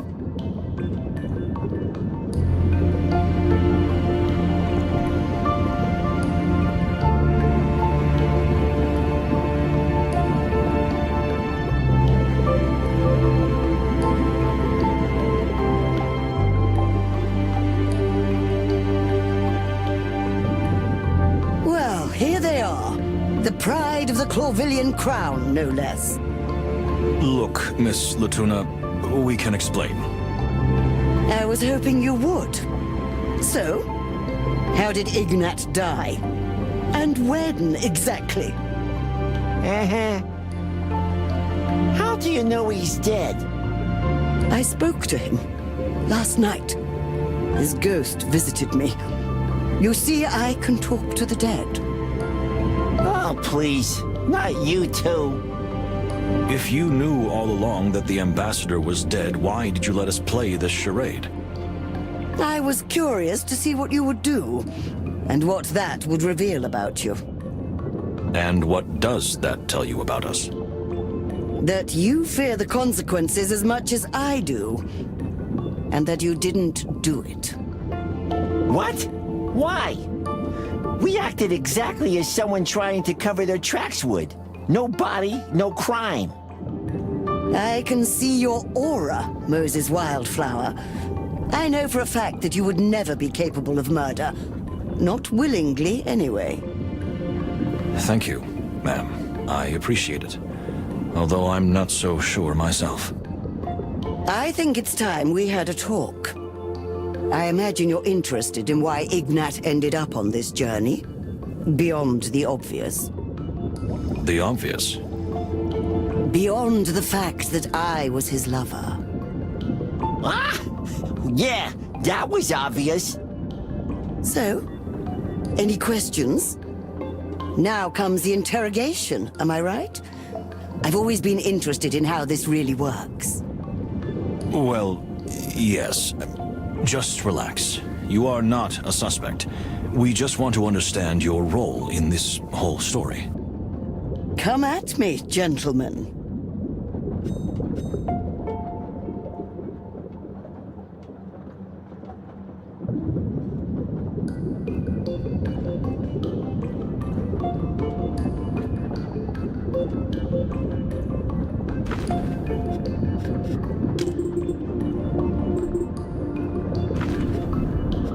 Miss Latuna Oysterhouse. Are we questioning her? Or is she questioning us? I'm not sure. Maybe both at the same time. Either way, I'll need all my experience and, of course, all the knowledge I've gathered so far if I want to get the whole truth out of her. Take a deep breath. This is going to be a deep dive. So, you're saying that your relationship was romantic. How real was it? Real?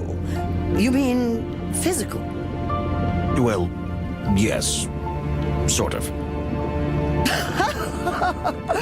You're not embarrassed, are you, detective? A little. I admit, this topic makes me uncomfortable. Just think about it. How real and physical can a relationship be when you're 1,000 miles apart? Not that much. Very good. Well done, detective. Your powers of deduction are most outstanding. Thank you. Would you mind telling us how it all started between you two? As I said, it was a long time ago. We were both young. Ignat was a highly ambitious soldier. At that time, he was just a corporal in the Stavonian Navy. I was singing in a club. You know, land animals were rare in Nautica back then. We were both exotic to each other. I think I understand. And how long did this last between you? The Stavonian forces were only stationed there for 2 years. Then one day, he was ordered home. And you haven't seen each other since? Only twice, when life brought us together. But we mostly kept in touch by letter. Ignat never missed a month. His letters arrived on time for almost 20 years.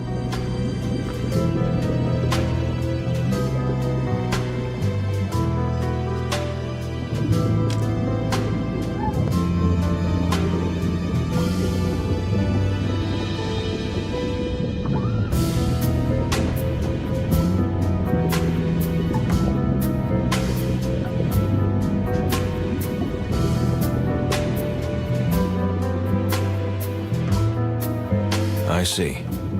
I think you're telling the truth. Or rather, you really believe what you're saying. You're a living lie detector, aren't you? Well, I use all my senses when I question someone. The actual questions and answers are really only part of the whole thing. Just do what you think is best, detective. I have nothing to hide.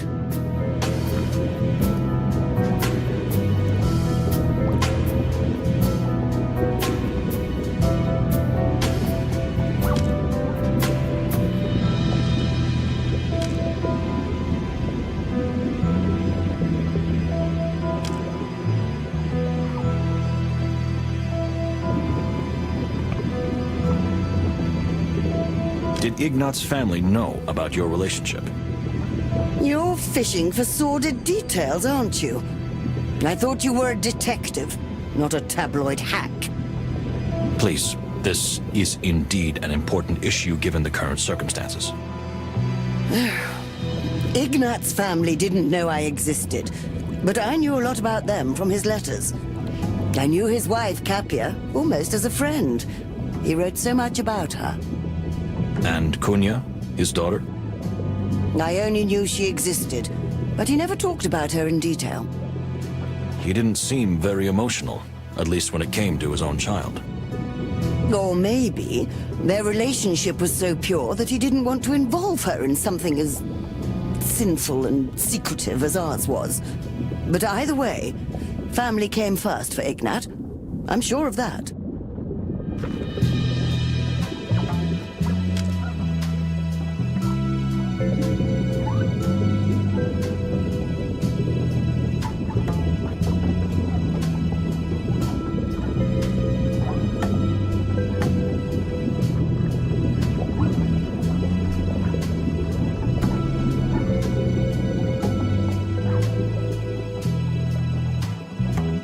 Unfortunately, I cannot agree with that, and neither can Ignat's only daughter.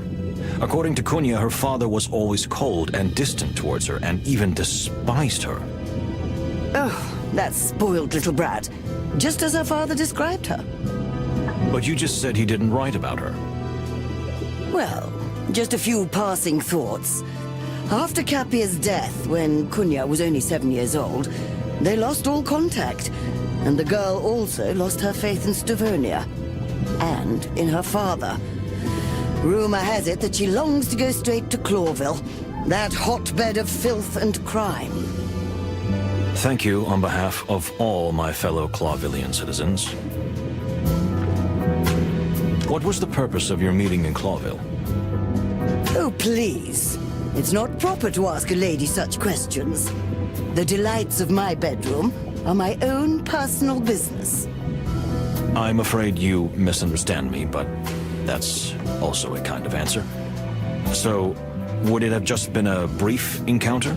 Or were you planning something more long-term? I admit I don't know myself. Ignat tended to make promises in his letters. I don't know how serious he was about what he said. So he promised you something? Oh, he always promised. He said his wife had been dead for a long time, and maybe it was time for him to remarry. So he would have married you? He only hinted at it. But I'm not a naive girl. I didn't take it completely seriously. I didn't even care. I just wanted to see him at last, alive and well. I'm sorry that won't be possible. Me too, Detective. Me too. How do you think the animals saw Ambassador Ignat? What do you mean? I don't quite understand the question. Since someone killed him, he must have had some detractors, enemies even. And let's face it, many people weren't all that surprised by the... I don't understand what you're getting at. He was a gentleman through and through. Many may have envied him, but everyone who knew Ignat loved him.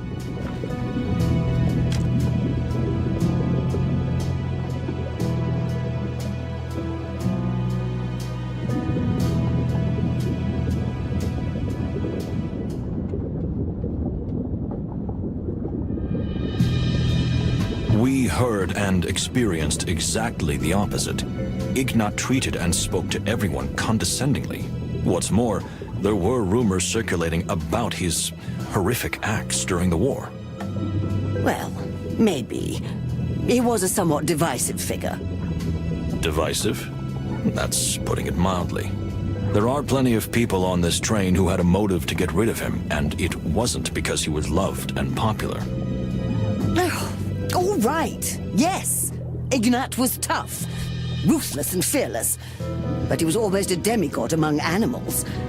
He couldn't stand those who existed on levels below him. Only the powerful understand the terrible and terribly lonely burden that comes with power. Well, that was honest and scary. and rude. But thank you anyway. You're welcome. Anytime. Do you think Ignat's death could have been politically motivated? What else could it have been? As a private individual, he was a truly charming and unblemished person. Unblemished, apart from the secret affair and war crimes. Alleged war crimes. I was hoping you wouldn't deny the affair, at least. Look, he may not have been a perfect animal, but he certainly didn't deserve such a disgraceful end. I never said that, Miss Latuna. Did Ignat ever mention an assassination plot against him? Come on. Ignat would never have believed that anyone was capable of doing such a thing. That anyone would have the courage to commit such an atrocity. Really? Really. He believed that everyone would work together for peace on this journey. And he always saw only the good in animals. Even those who had previously been his enemies. Really? Yes, really.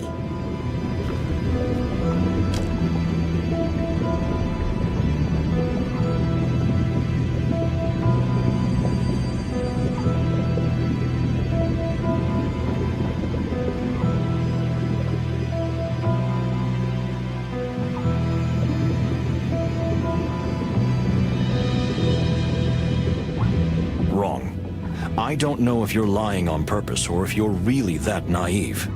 I beg your pardon? Let me explain. Not only was Ignat not a true believer in peace, as he repeatedly stated, but he firmly believed that someone would try to take his life during the trip. By someone, he mainly meant the Torogo delegation. That's impossible. He wasn't like that at all. Look, ma'am, I'm sorry to say this, but the person who emerges from his letters probably wasn't even remotely similar to the real flesh and blood version. Take that back. These are just facts, Miss Latuna. Facts cannot be taken back. At most, they can be ignored. You are a vile, slick, sick fox, Moses Wildflower. I am a servant of the truth, ma'am. Nothing more. Nothing less. What was the ambassador's position on the war? He was against it, of course. Why do you think he took part in this peace mission? Some say the opposite, that Stavonia sent him there just to show off its power. After all, we are talking about a general who led conquering campaigns. Well, that's exactly the point. When such a dangerous man of high caliber is capable of laying down his arms, it becomes the greatest gesture toward peace. Really? Well, that's an interesting perspective, I must admit. No matter how terrible the rumors about him were, Ignat would have done anything for peace. He almost despised violence.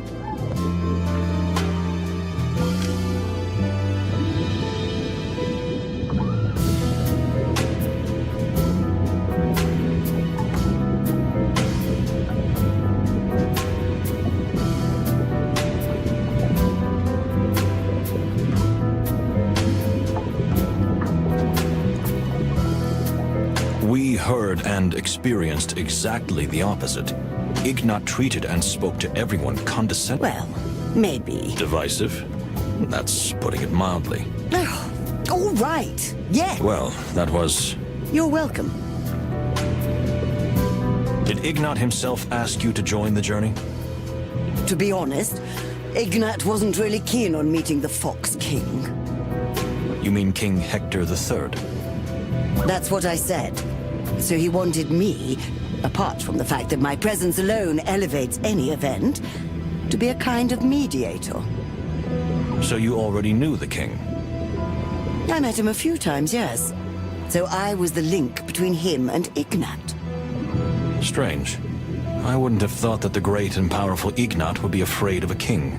Afraid? He was just afraid of saying something that might start a war. Well, yes, that fits the picture better. What did the ambassador say to you after his death? So you want to know what Ignat's ghost said? Well, you don't believe in ghosts, do you, Detective? I wouldn't say that. but what such a presence said to you could still be important information. You're an eternal skeptic, aren't you? You only believe what you see. Or what I perceive with any of my primary senses, yes. What about your sixth sense? I get along just fine with 5, thank you. Well, unfortunately, the message was vague and dreamlike. Of course. You know, a serious conversation with a ghost requires serious preparation. As is well known. Unfortunately, apart from letting me know that he had died, he couldn't tell me much else. It was more of a feeling that he left behind. A feeling? What kind of feeling?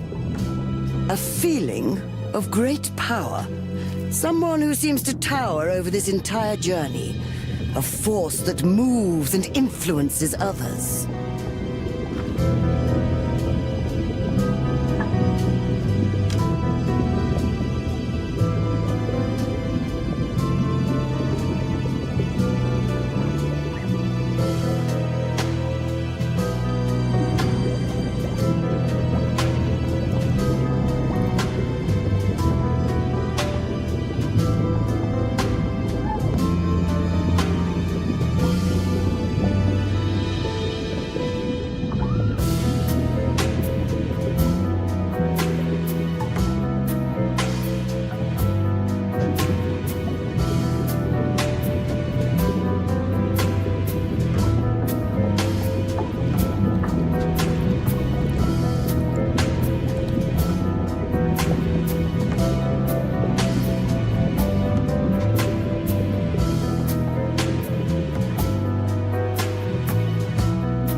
That's definitely not right. What's wrong? I feel something's not right. The tip of my tail is tingling.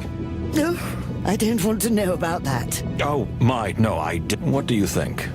Could you summon Ambassador Ignat for us again? You mean hold a seance? Would you be able to do that? Well, yes, of course. But I'll need a few things. And what are they?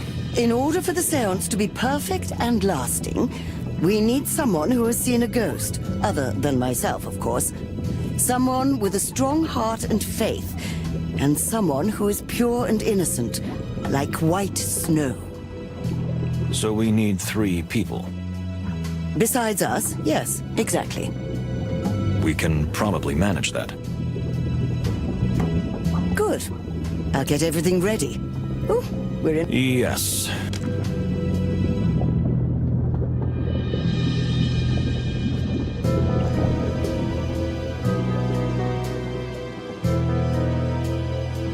Miss Latuna. So, you're saying... Would you mind...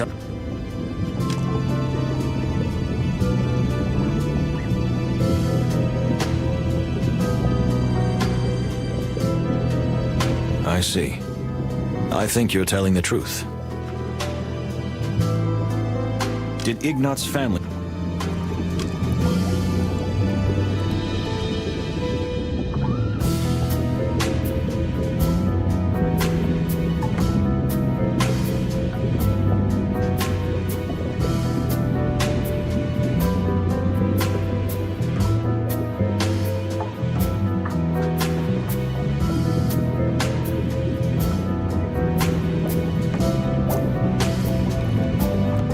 Unfortunately, I cannot agree with that. What was the purpose of your meeting in How do you think the...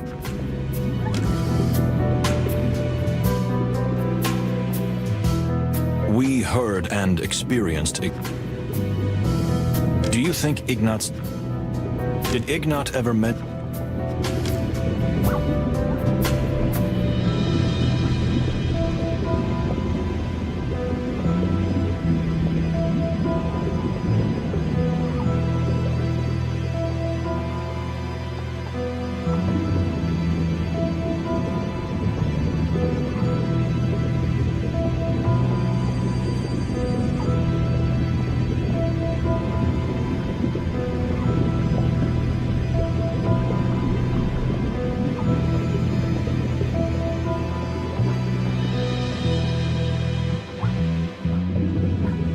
No, that's definitely not right.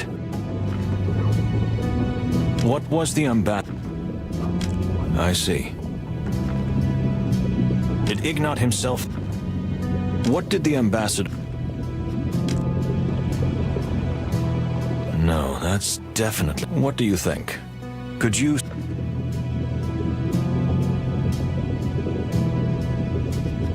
Miss Latuna... So, you're saying that... Real? You mean... What was the ambassador... He was a... That's... Really? No matter... We heard and... Well, maybe. Did Ignat him... To be honest... You mean King... That's what I... So you all... I met him... Strange. Well, would you mind telling us... As I said... I see. You're living... Well, I use all my... What did the ambassador say to you?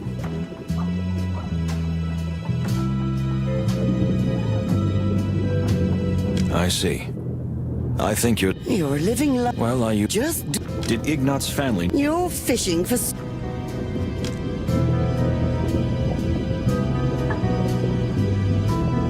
Unfortunately, I cannot. What was the purpose of your meeting in... How do you think the... We heard and experienced... Do you think Ignat's... What else could it have been? Unblemished? A lead. I was hoping... Did Ignat ever mention an assassin? Come on. Really? Really? Really? Yes.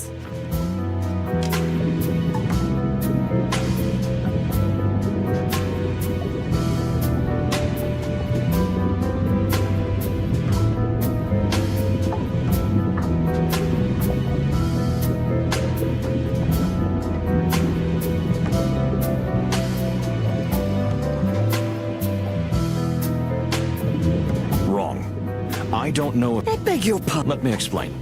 Not all... That's impossible. Look, man... Take that... These are just... You... What do you think? You mean... Would you be able to do that?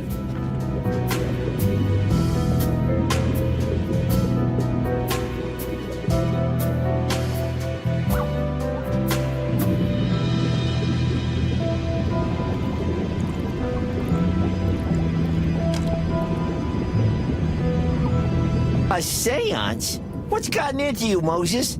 It must be the pressure down here underwater. It must have gone to your nerves.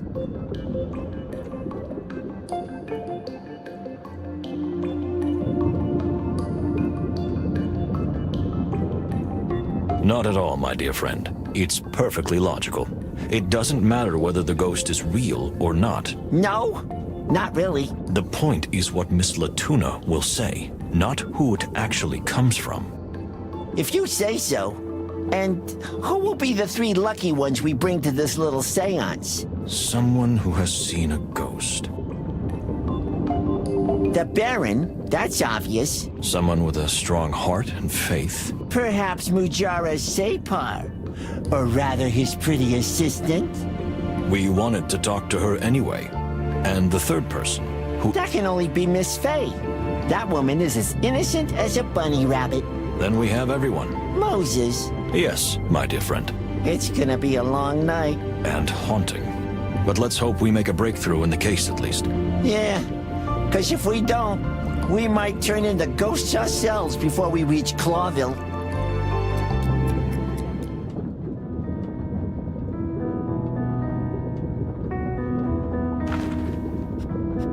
Well, well.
My dear, all alone? Mujara Separ wasn't feeling well. He asked Pierre for a quiet cabin and is taking a nap there. Something happened to him? Nothing really unusual, just... I think he's been worn out by the quite wild events of the last few days. Well, I can understand that. I could use a cabin of my own, an aspirin, and a good swig of whiskey. Well, let's hope Separ will be all right soon. Let's hope so. He's been acting so strangely lately. Strangely? Just more agitated than usual. I guess it's all the stress of the peace negotiations and now these awful murders. And it doesn't help that the Tarokians had plenty of motive. Plato? No, he's right. You're right, Mr. Palladius. If anyone could gain from all this, it would be us. I know you would never do such a thing, and I wouldn't suspect Separ either. Thank you, Detective. Just Moses. Moses. We have work to do. Moses. Oh, yes. Let's see.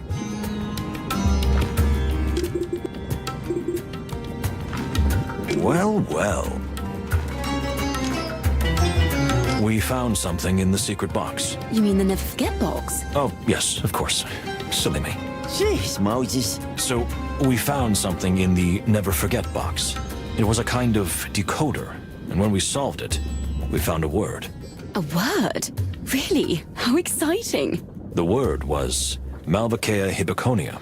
Oh, how strange. Really? That's the name of the flower we keep here under the cloche. Exactly, my dear. Can you tell me why you are so protective of this plant? And why is it with you on this journey? Of course. This plant is extremely rare and, moreover, wonderfully beautiful. That is why we are taking it to King Hector as a special gift from Tarogo. And could you tell me who ordered you to do so? It was Mujara Separ himself. He asked us to find the most special flower that Tarogo could produce. And you... And I knew right away what it would be. You know how much I love plants, especially flowers. Just like you, Mr. Wildflower. Just call me Moses. Wildflower. I see.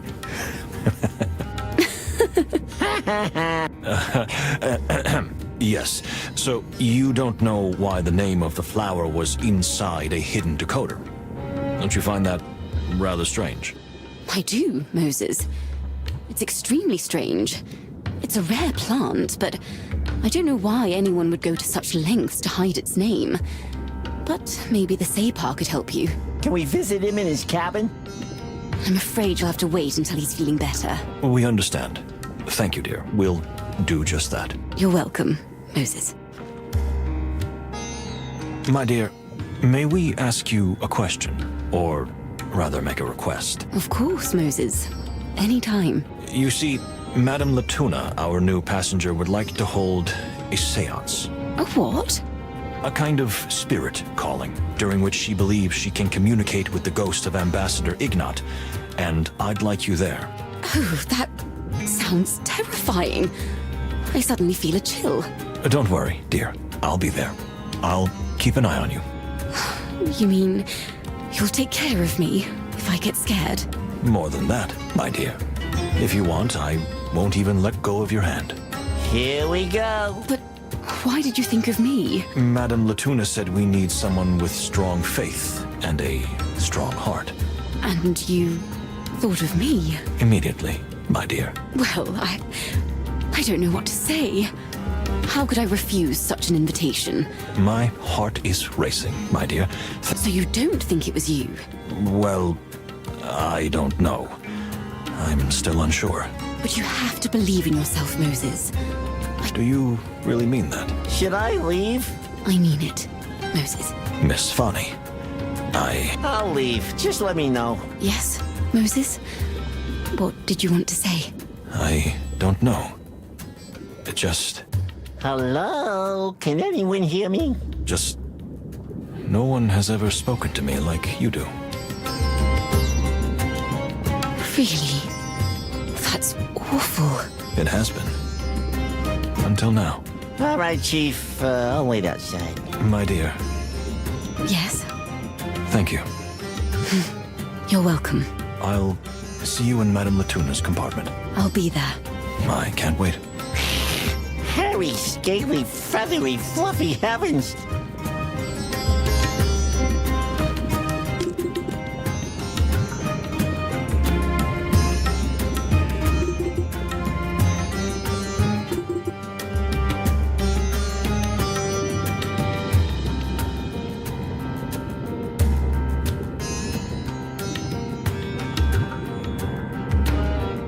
Let's see.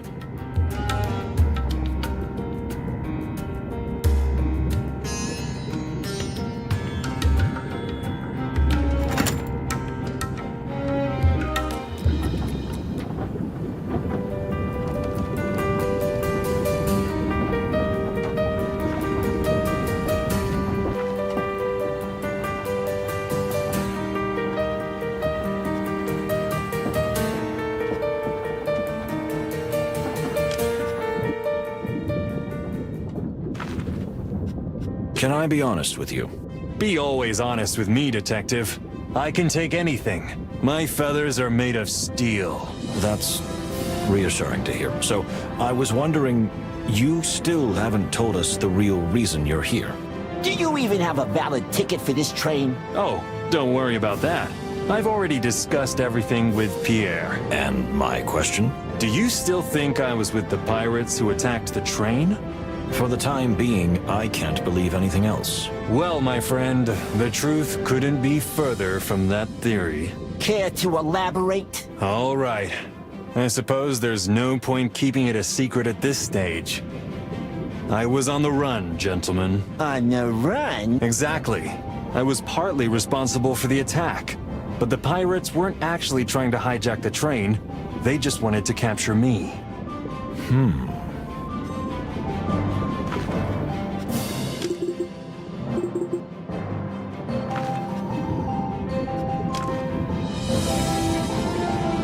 So, if I understand correctly, you were on the run, and the pirates were actually chasing... I'm not saying they didn't know what kind of train it was and who was traveling on it. After all, I didn't choose this train by accident. And we thought that the journey could remain a secret. A secret? The whole wilderness was talking about this peace train. You mean the whole underworld of the wilderness, right? You always get to the heart of things, you furry little creature. Yes, you're right. So, what were you running from? Or who? You're both right. Who and what I was running from. I wasn't lying earlier when I said I was just an ex-pirate. I did fly with those bandits before. Did you suddenly see the light? If by suddenly you mean meeting a beautiful swan woman, then yes, exactly.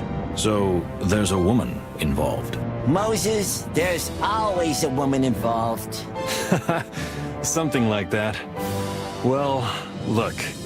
As a pirate, I committed many vile acts. Many truly dark deeds. But there's one thing I would never do. I would never hurt a woman. In any way. Let me guess. During a robbery, your partners forced you to do it? Our leader, who, by the way, inherited this title directly from me, insisted that I harm someone who didn't deserve it. Even though that person took something from me that was very precious. Namely? My heart. Huh, for the fluffy heavens. I'm sorry. I've always been a great romantic. Although mostly in terms of my thirst for adventure. I really didn't give my heart away often. She must be an extraordinary woman. She is. And if I'm not mistaken, she's already in Clawville. And I'm going to find her. So, you gave up your old life, risked being hunted down by an entire pirate clan, for a woman? Isn't that wonderful?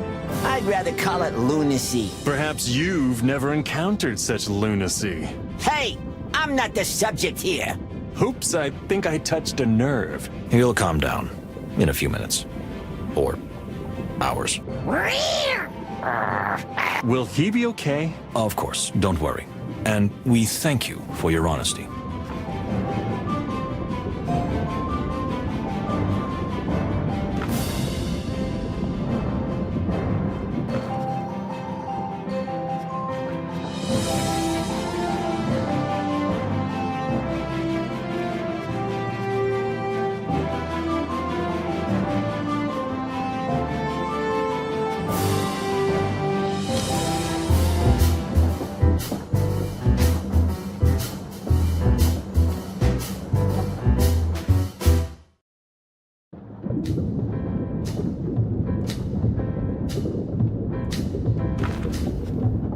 Dear Baron. Oh, it's you again? Like leeches? Yes, sorry to bother you. We thought you might be interested in a seance. Oh, what? A seance. You know, summoning spirits and that sort of mumbo-jumbo. Well, of course I'm interested. I spend all day talking to spirits. Why wouldn't I be interested? That's fantastic news, Madam. Well, you've come to the right someone, gentlemen. No, you're not. You're not going anywhere. Excuse me? Shh, be quiet. I'm going to the seance and that's final. No, you're not. What, am I not enough for you anymore? Baron, please, we... Leave it, Moses. He's gone off the deep end. Don't make a scene, Artemisia. It's just a seance. Just a seance? Huh. And what am I then? Just a ghost? No, I don't mean it like that. I don't care. You can go wherever you want. But Artemisia, dear sister, don't go.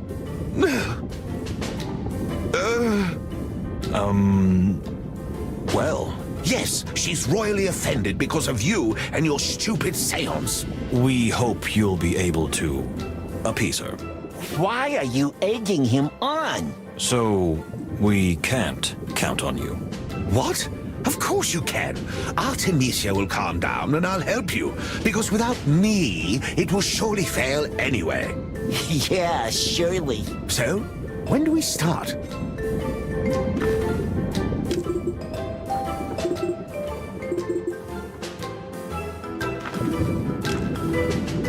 Just one more thing, dear Baron. Have you ever heard the name Malvaceae Hippoconia? What? Is that some kind of magic spell? No, not at all. It has nothing to do with seances or ghosts. We found it in a strange decoder. Oh, please don't bore me with such nonsense. This is an extremely important detail in our investigation. Are you sure you haven't heard of this? You people are really hard to get rid of, aren't you? You're right, dear brother. I see. So you don't... Okay, sure. Goodbye.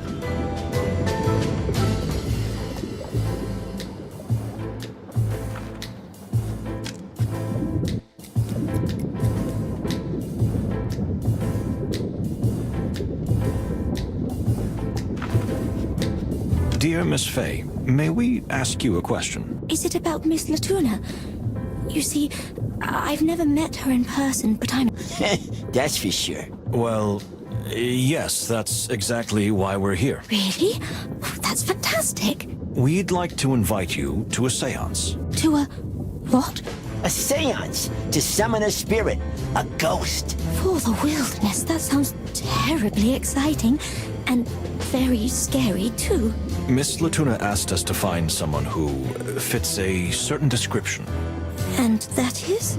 We need to find someone who is as pure as the driven snow. Oh.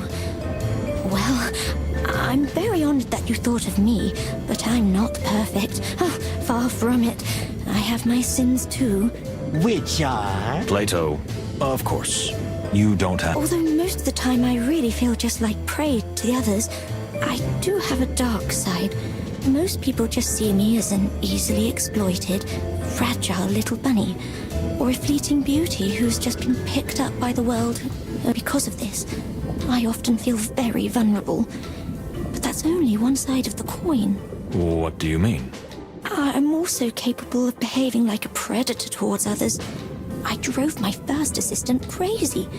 The next one almost attacked me. I treated her so badly and mean. And now? Somehow, on this very journey, I realized it is easy to... So no, detectives. You just proved that you are, dear Miss Fey. Exactly. You recognize your mistake and are trying to correct it. Indeed. And it's never too late to change. You're right, Moses. Well, thank you, gentlemen. I don't think it'll be that easy, but you've convinced me. I will go with you to the seance if that's what you need. Thank you, Miss Fey.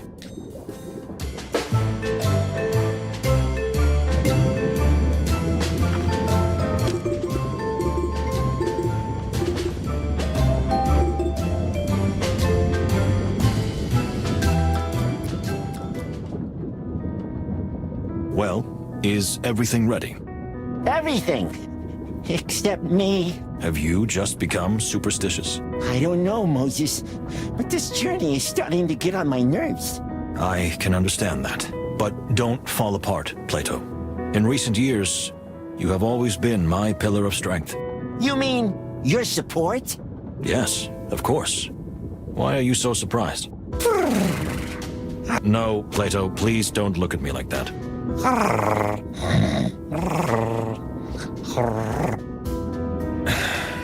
I already regret saying that. Let's get going.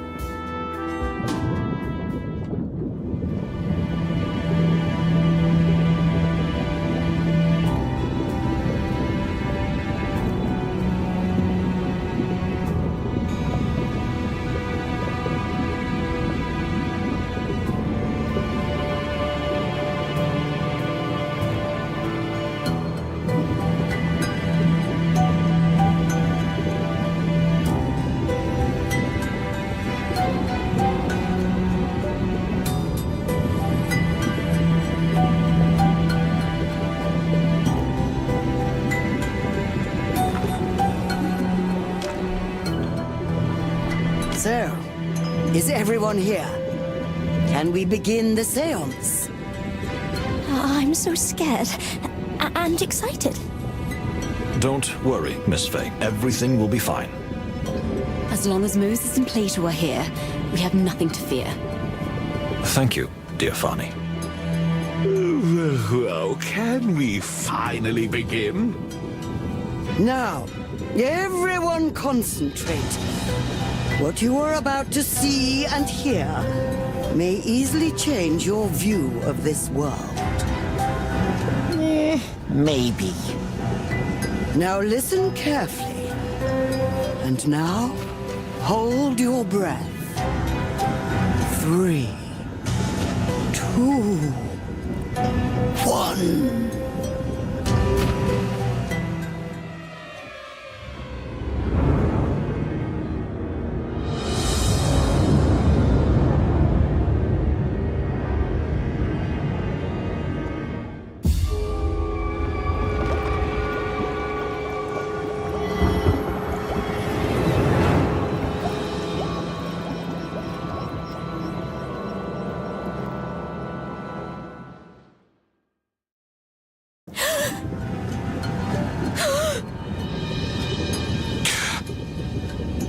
What is this? Where am I? Ambassador? Can you hear us? I'm about to faint. Hang in there, Miss Fey. I'm here beside you. Can you hear me? Mr. Ambassador. What is this madness? How did I get here? I was in my room when... When what? What happened, sir? I don't know exactly. Suddenly I wasn't alone. I thought it was Cunha, but then... To the Wild Ones, this must be some kind of illusion. Stay strong, Miss Faye. Everyone needs to concentrate, whether it's an illusion or reality. I understand. Excuse me, Mr. Wildflower. Look, he's starting to fade. My strength is fading. What happened? Was I shot? Poisoned? Sir, listen, this is very important. Who was in the room with you? Who did you see? What did you sense? The blind one. The blind one who acts at the behest of another. What could that mean? We don't understand, Ambassador. Please try to explain more clearly. I'm weakening. Life is slipping away from me. Please, sir. Oh no, we're losing him. I see a shadow. Someone who is more honest than anyone else, yet hides the darkest secret of all. I don't understand. Ambassador Ignat, are you still with us? He's gone. He just vanished. Oh, my head. Are you all right, Miss Oysterhouse? Yes, it's just... I always get very tired at times like this. Just rest. I think we've learned something. Really? I'm not so sure about that. What a waste of time. It's just some kind of hawker's bizarre trick. My dear sister and I will take our leave now. But Baron... Leave it, my dear. Let them go. He must be upset by the scene. Please, leave me alone now. I'm exhausted. Madam, I would be happy to make you a soothing herbal tea, if you wish it.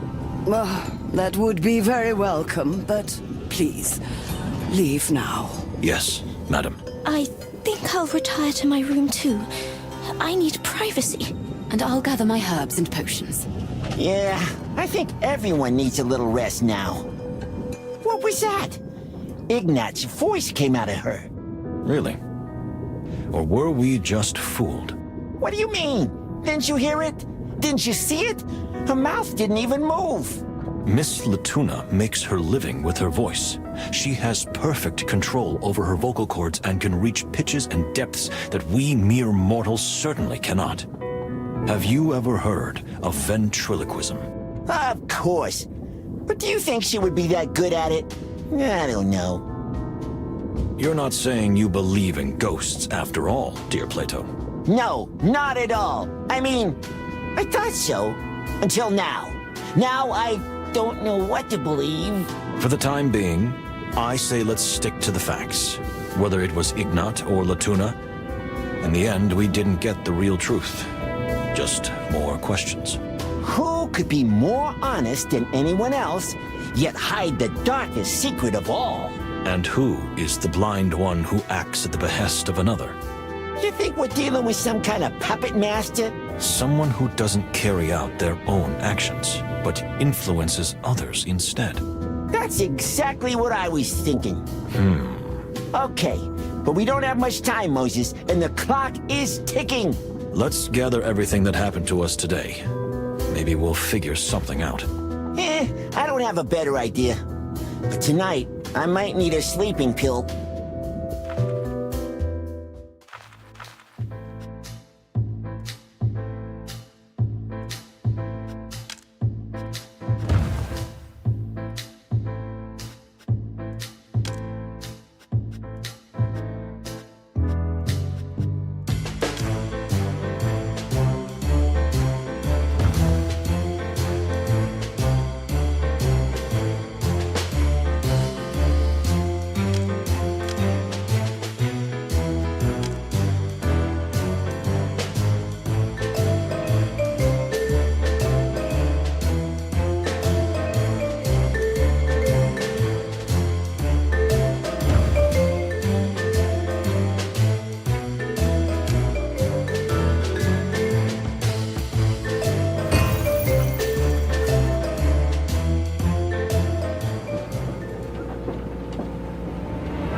What was that?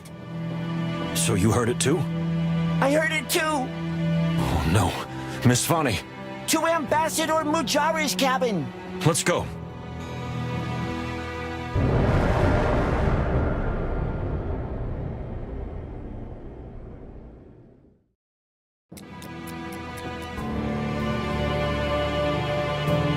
Madame Fani, what happened?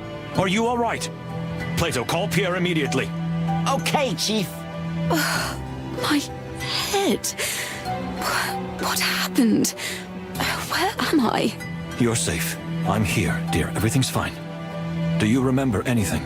I suddenly saw a big shadow.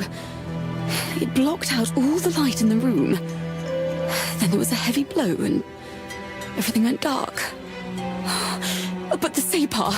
Where's the Sapar? Don't rush, dear. You were hit hard. Stay calm. We'll find the ambassador. I'm so ashamed. It's my job to keep an eye on the ambassador.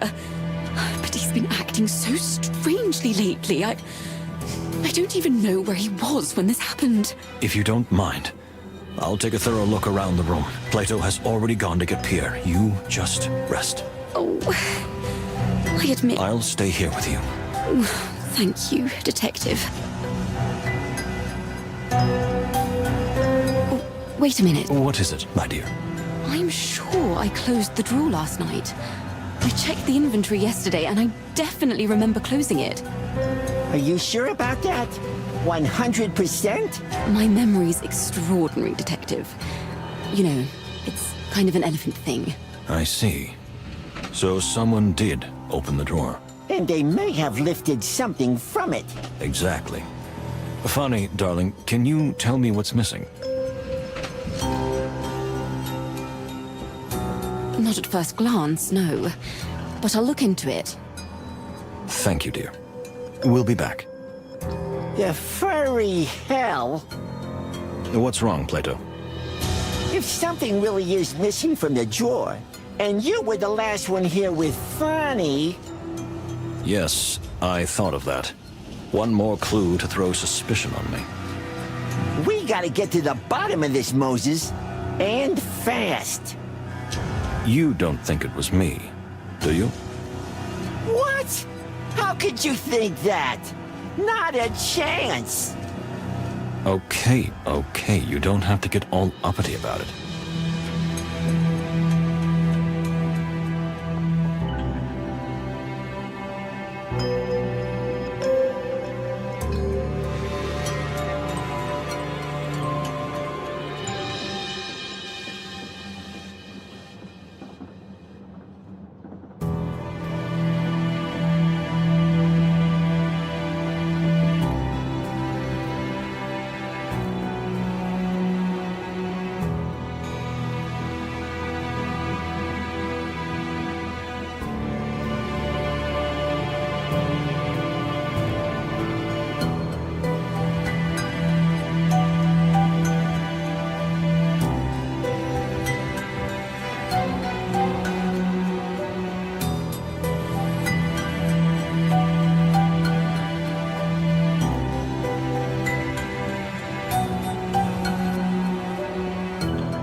Listen. What's this? The glass has been broken. The flower is gone? Unfortunately, yes, dear. Oh, this is not good. This is very bad. I know that the plant is very valuable. Oh, no, that's not the point. It's more about the effect it has. What effect? You see, in my country, this plant is used in spiritual ceremonies, And in recent years, the medical profession has also begun to explore its properties. Does it have beneficial effects? In small doses, yes. It's calming. And in large doses? Well, when prepared in a certain way, it induces a kind of hypnotic state. But I don't know too much about that myself. Find my book. It's somewhere in this room. You can learn more about it from there. Thank you, my dear.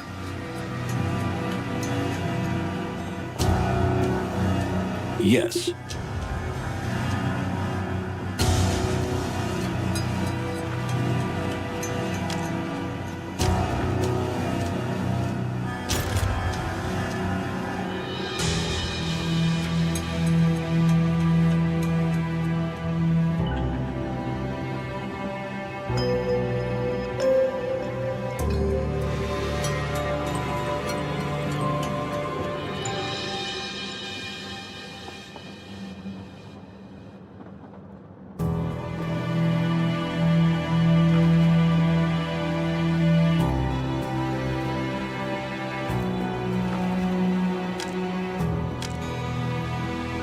The book.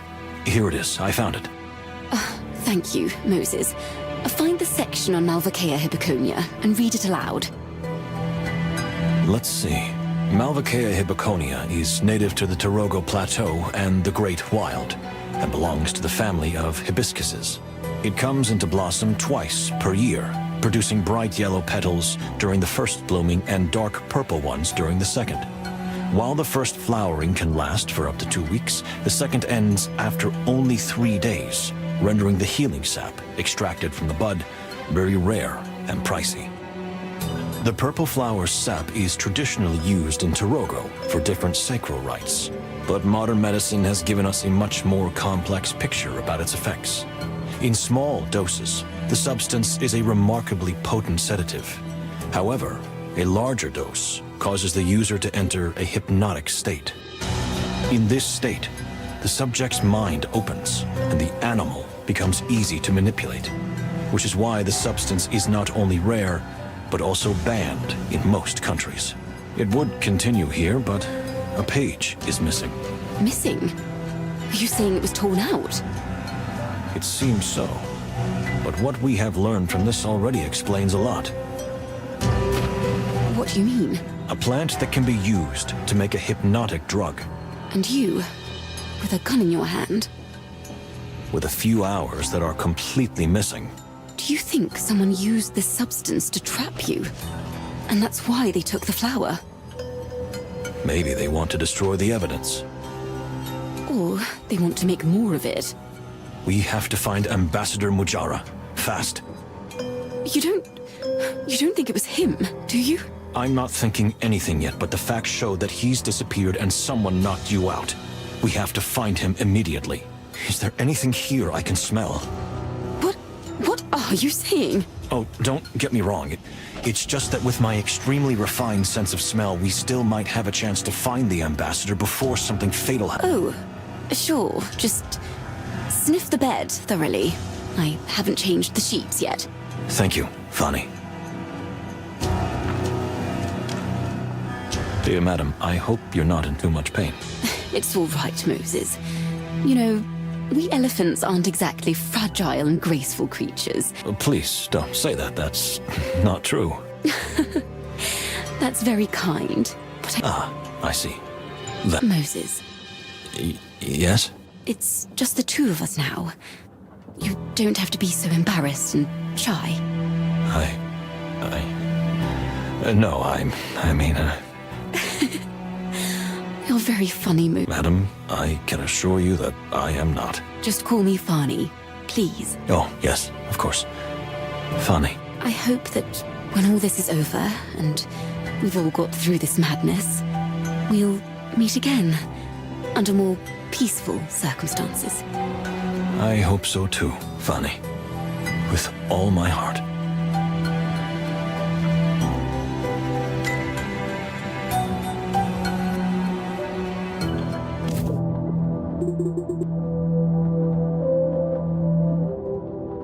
Moses, we're here! Present, Mr. Wildflower. Great. The timing is perfect. The trail hasn't gone cold yet. What did we miss? I'll tell you on the way, Plato, but now we have to find Ambassador Mujara before it's too late. I've had a good sniff of the bedding, so I'm ready. Say that again, Mr. Wildflower. No, please don't get me wrong. I'll use my nose to find out where the ambassador has gone. Ah, I see. Your refined animal instincts, am I right? And many years of detective practice. But we still need something. Funny, Yes, Moses.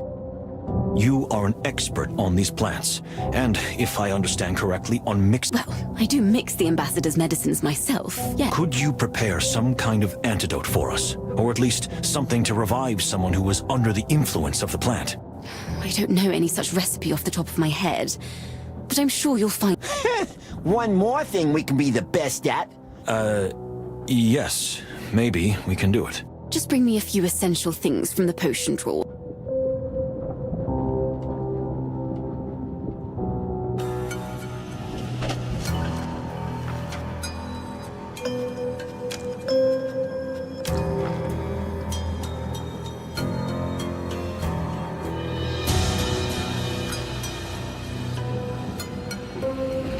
Let's go. Let's go.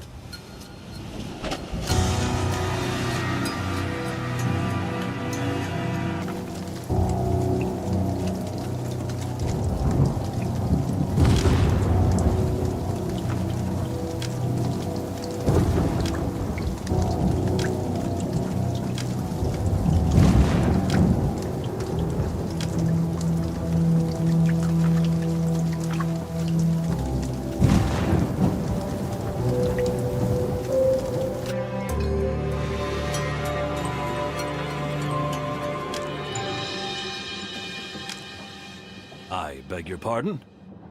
No, are you serious? My medicine cabinet is ready, but I'm still feeling a little dizzy. Just sit down, dear. The recipe is a little vague. More of a guide than an actual recipe. But I think if anyone... Thank you for the compliment, dear. I'm still here, you know.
The potion is ready. Whew, that was not easy. But how does it work? Well, of course, the best thing would be to get him to drink it. That might not be possible. Give it a try anyway. I don't think it will work through the skin. We'll see what we can do.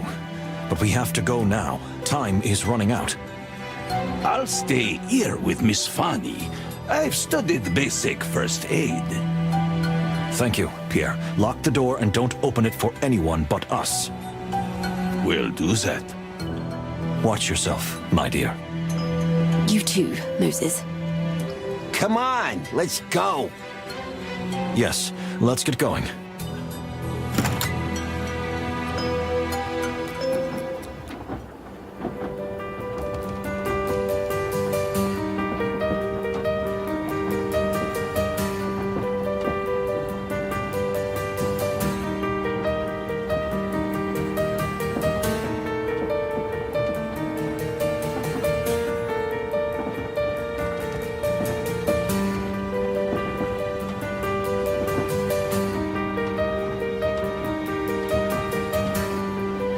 So now what? I can already smell something. Are we gonna sniff through every train car one by one?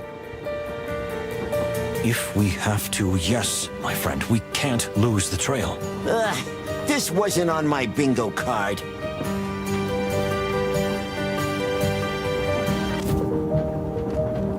Listen.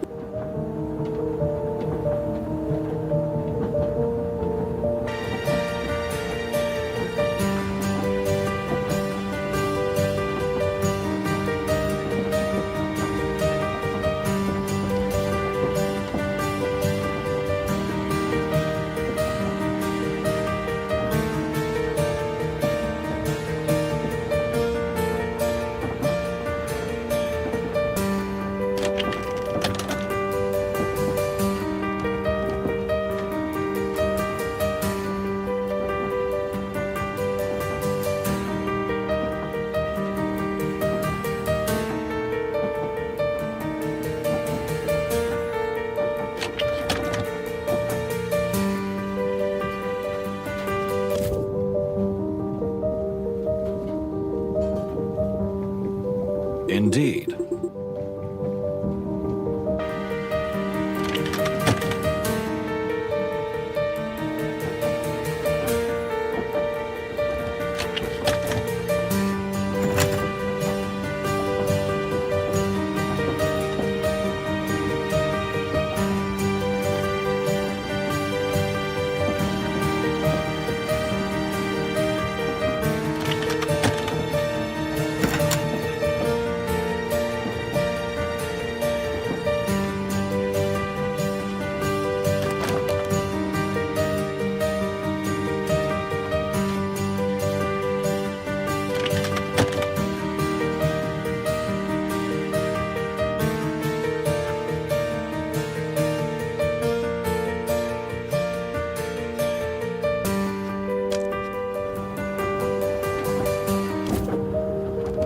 Let's see.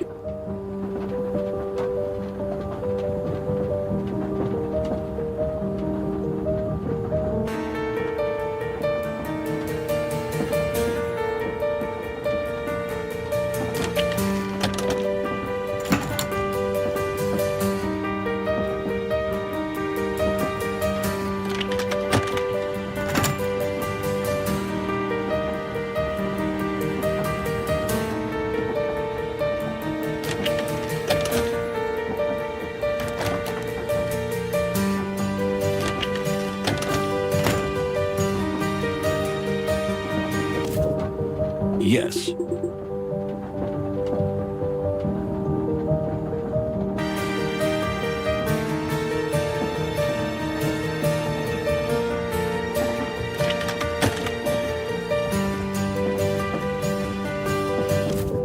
This is it. What is this? The storage room? Would the ambassador be hiding here? At least that's where the scent led us. It's so strong, I can almost taste it. Blech! More seriousness, my dear friend. So, shall we go in? If you're ready. Me? Ha! I was born ready. I'm sure of that. Listen, Chief. You rarely call me Chief. And when you do, it usually means something's amiss. So, what's the matter? Nothing. It's just, if this is where we meet our end, it's been a pleasure working with you. And a tremendous burden, of course, but mostly a pleasure.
Thank you, dear Plato. I feel and think the same way.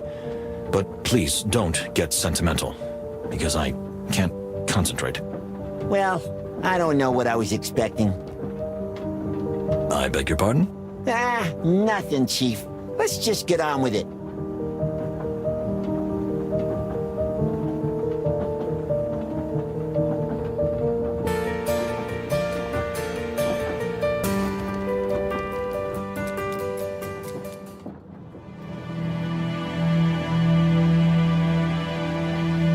As soon as we entered, the smell hit us.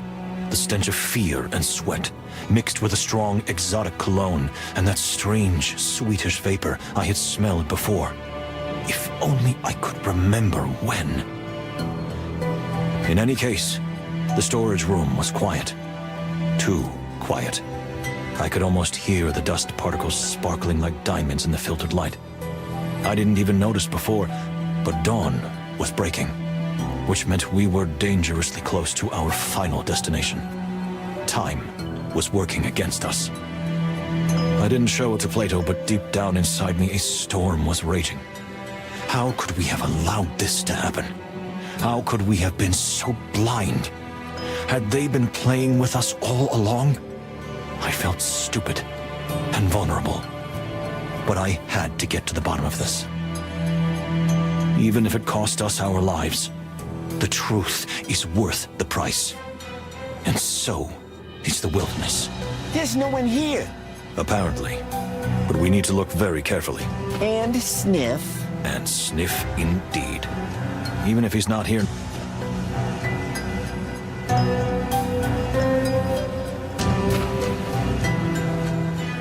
Interesting.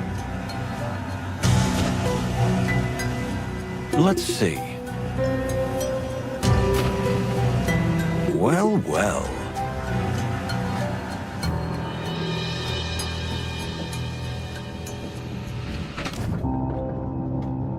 Listen.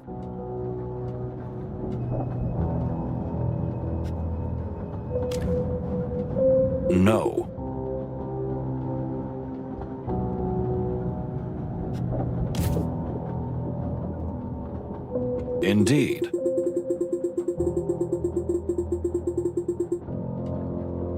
Well? That's strange. His tracks are here. Everywhere. But how could such a large animal disappear? I'm sorry. I don't mean to be disrespectful. That's exactly what I don't understand either. A potion can't make someone invisible. Maybe he was just really good at hide and seek, you know, when he was little. Plato. Okay, I know. More seriousness. But wait! What is it, my friend? What did you notice? It looks like light is filtering through from over there. Let's see.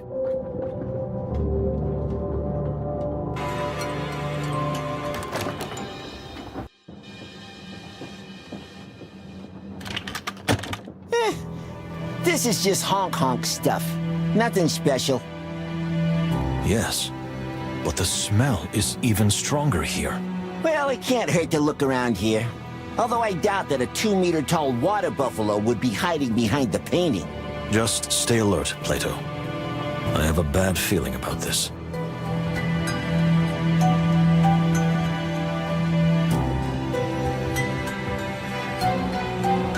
Let's see.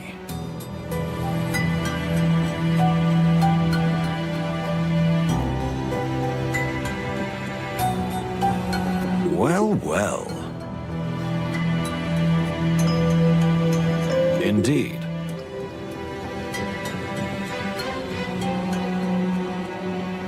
Interesting.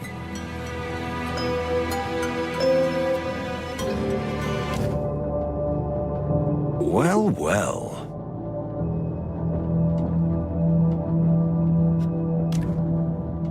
Indeed.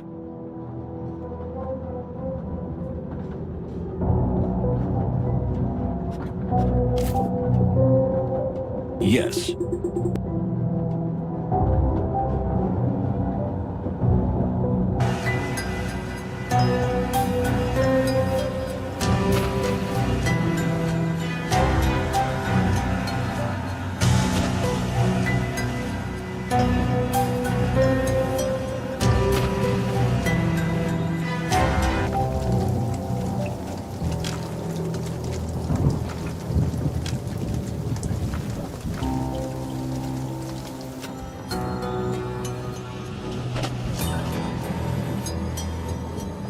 Indeed.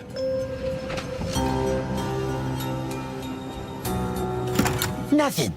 Chief, sorry to say this. Wait a minute. Can't you smell that? What? Sorry, I'm a little nervous. I might have been sweating a little. No, it's something else. A strong, natural scent. Like a mixture of musk, lavender, wet soil, and sandalwood. Huh. Well, that's definitely not me.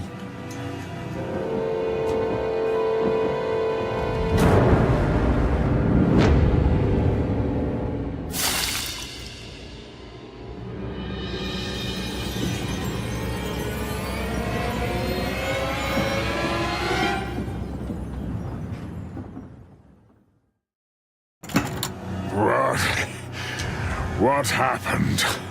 Mr. Ambassador, are you okay? So it worked? Did the potion work? I think, at least I hope. Mr. Ambassador.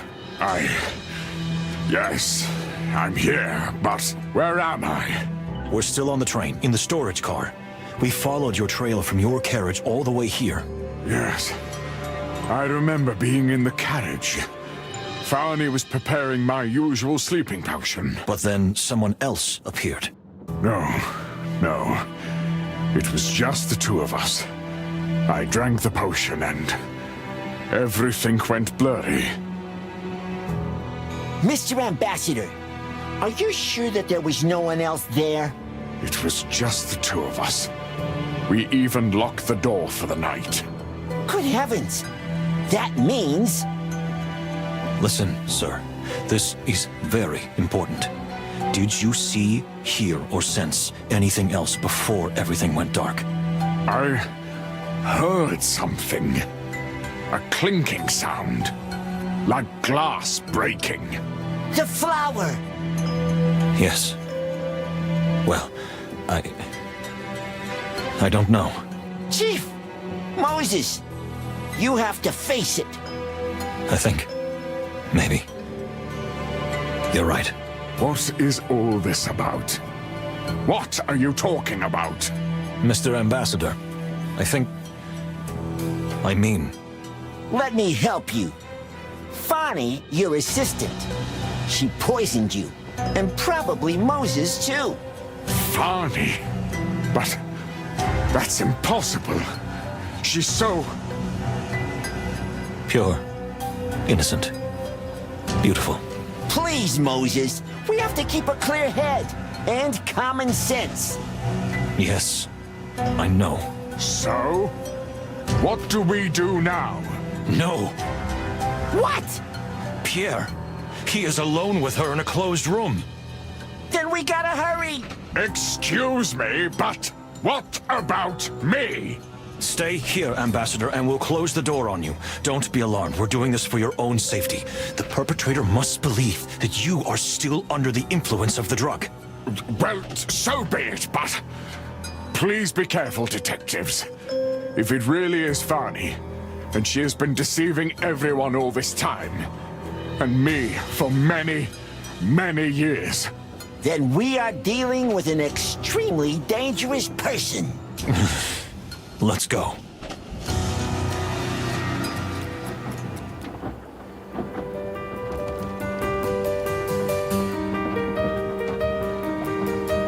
Moses, before we go in... Yes? Are you sure you're ready for this? I know that you and Fani, well, you've grown very fond of each other. My dear friend, your words truly touch me, sincerely. But don't forget one thing. No matter what happens, truth and justice are the most important things to me. I am such an idiot. Why would I doubt you? You're the great Moses, the genius, the crazy detective. The... what did you say? Never mind. It's not important. Is that what they call me behind my back? It's a compliment, believe me. Your dedication makes you crazy. Not crazy in a general sense. Yeah, that doesn't sound too good either. If you're quite ready, my dear friend, it's time to put an end to this case. Come what may. In the name of justice.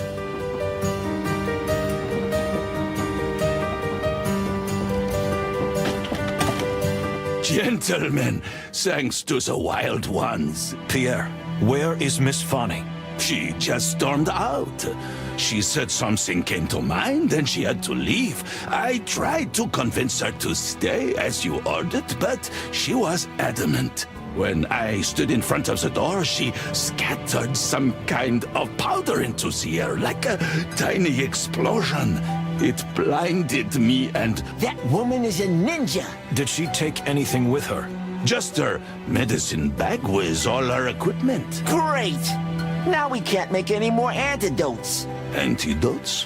What are you talking about? Pierre, please go through the train and invite everyone to the luxury dining car.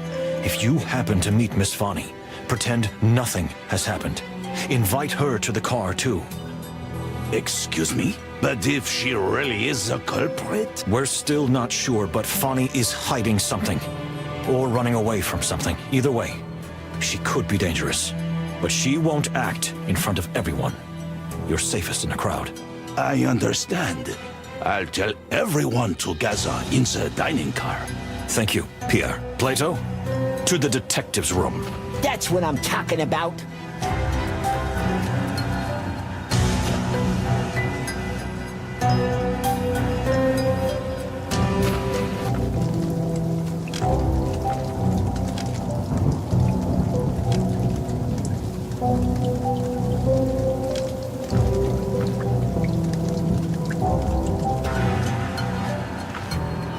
So, what's the grand plan? Just a moment, Plato. Let me gather my thoughts.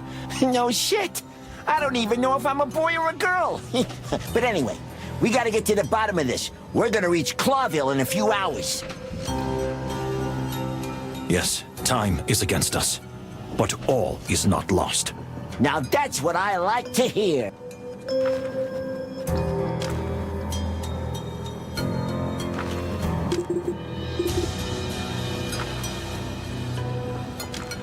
So, speaking of a plan, Moses, how are you? how am I?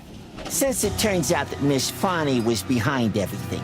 We can't know that. But Moses, please. I mean, we still can't rule out that Fani is just a victim or that she's being influenced. If that's the case... Then the culprit will be among the other passengers in the luxury dining room. Moses. Yes, my friend. Could you just be looking for excuses? I fear I don't understand. What if what we think is true? What if it really was her all along? Even if that's the case, we still need to know why. And to do that, we need to set a trap. Ooh, I like that. And how do we do it? Let's see.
gotta tell you, I find it hard to follow. Fani has disappeared, am I right? Yeah? But we still can't be sure that she's the culprit. So she'll show up in the luxury dining room just like the others, either to divert suspicion from herself or to feel safe. So far, so good. But why did we lock up Ambassador Mujara? The culprit must believe that Mujara is still under the influence of the drug. In fact, we must make him believe that we think he himself may be the culprit. That way, the real culprit will relax. We'll assemble a small team of people who are willing to come with us to capture Ambassador Mujara. And you think the culprit will volunteer? Absolutely. It will be their last chance to do something about what we've already done. To give the antidote to the ambassador and find out the truth. Exactly. Moses, this plan, I feel like there's a lot of what-ifs in it. That's true, my friend. But we can't do any better right now. If we simply arrest Fani before the culprit voluntarily reveals themselves, we may give them a chance to escape. We'll be in Clawville in just a few hours. You're right. Then there's nothing left to do but head to the luxury dining room. Yes. I hope we'll soon be able to toast to the solving of this case.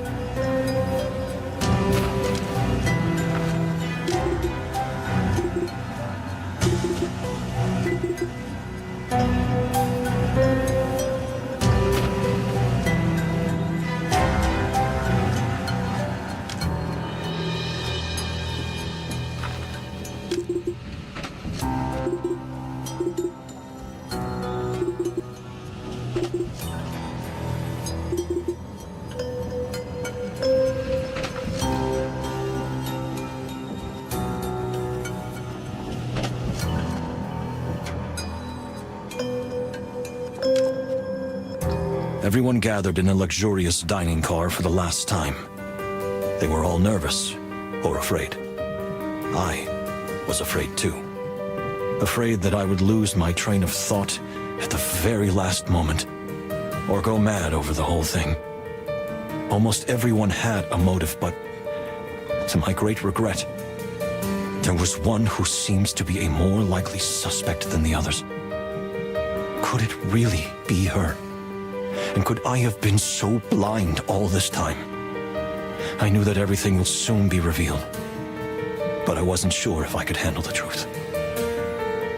Well, I've dedicated my whole life to seeking the truth. I can't run away from it, even if it stands in front of me with a knife in its hand and murderous intent. So, shall we announce the big plan right away? Let's wait a little, my dear friend. Let them calm down. Or rather, let them get a little nervous.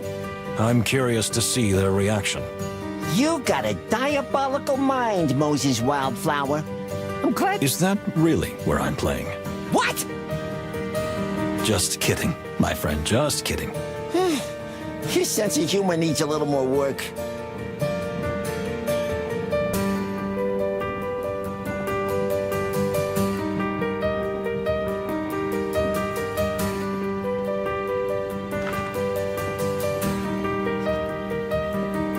Mr. Pesker. Just Basil. Basil. I don't know why, but I trust you. Perhaps the only other one besides my partner. It's kind of a sixth sense thing. Really? Well, that's very flattering, Mr. Wildflower. I'd like to ask you something. If we asked you to come with us to capture Ambassador Mujara, would you be willing to volunteer? Of course. Even if you hadn't asked, I'd have done it anyway. Ah, really? I must admit, I'm surprised. I may not seem like much of an adventurer, but I'm sure I can be of use to you. And besides, I'm crazy about this mystery. That's good to know. For some reason, from the very first moment, I have thought that you know much more than you let on. Ah, what a compliment. Well, anyway, I'm at your disposal. As soon as you ask the question, I'll volunteer. Thank you.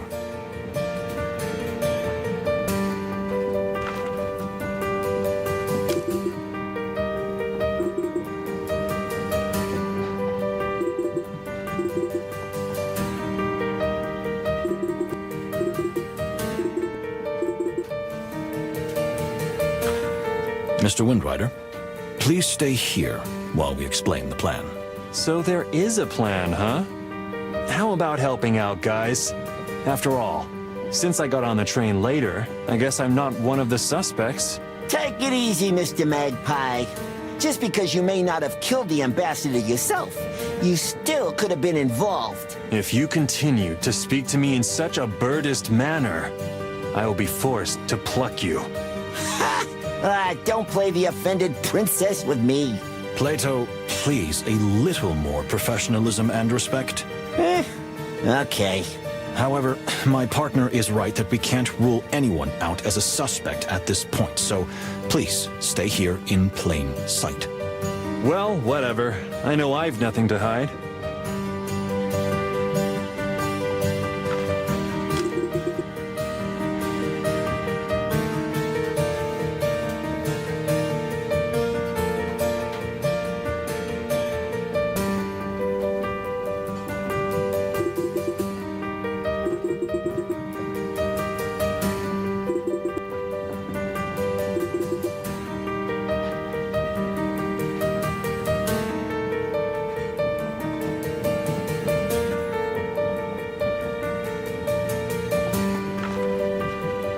Are we under arrest now? On what grounds? Do you have any evidence against us? I doubt it. No one is under arrest. Not yet. Then where is Ambassador Mujara? You noticed too. Please remain calm for now and try not to speculate. We will tell... I hope you had good reason to drag us all here. I don't understand why we would be safer here than in our locked compartments. If we're all here, we can keep an eye on each other. That would be the idea. I hope you have a more serious plan than that.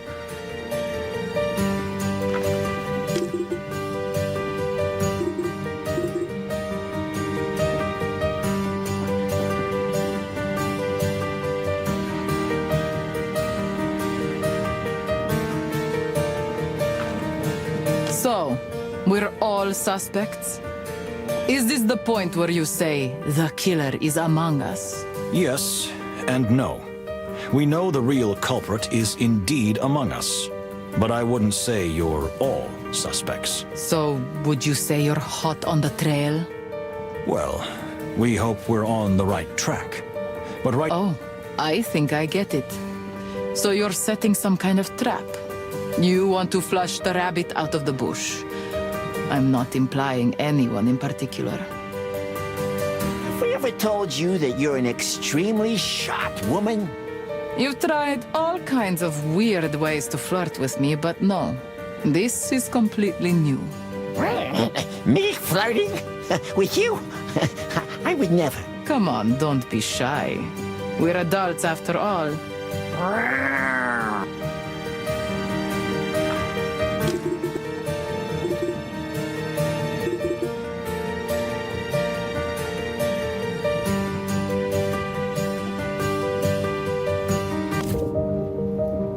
Interesting.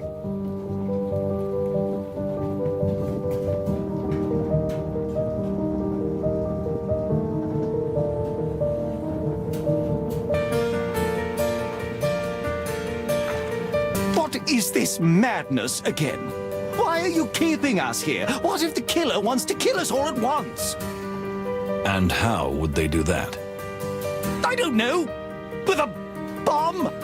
If they blow up this car now, there won't be any witnesses left. I don't think that would achieve the perpetrator's goal. Something tells me they want witnesses. I still don't like it. Just do what you want to do quickly and let us get back to our cabins where we can be safe. Don't you understand, you moron? That's where you'll be least safe. Moron? I demand you take that back. Please, gentlemen, calm yourselves.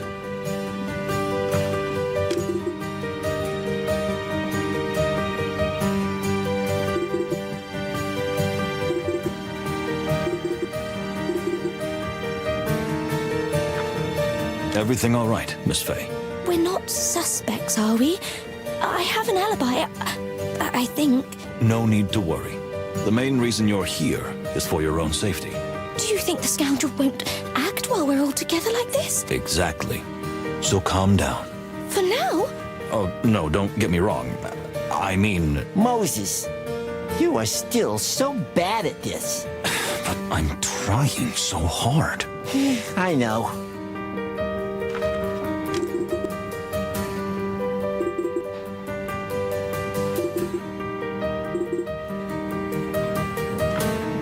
Ma'am, we're sorry you got mixed up in this. You should be sorry, because I'm not going to let this go when we finally get to Clawville. Please, don't make a scene. Don't worry. I know it wasn't your fault. Fate is fate. Neither you nor I can do anything about it. Thank you. But it's still outrageous that they organize such an important diplomatic mission without proper protection. Well, we can't argue with that. Of course not.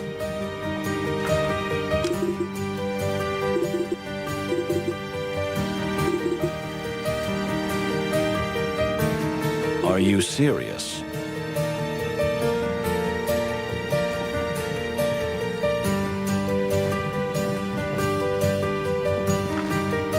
Dear Fanny, could you tell us where you went when we left you in the room with Pierre?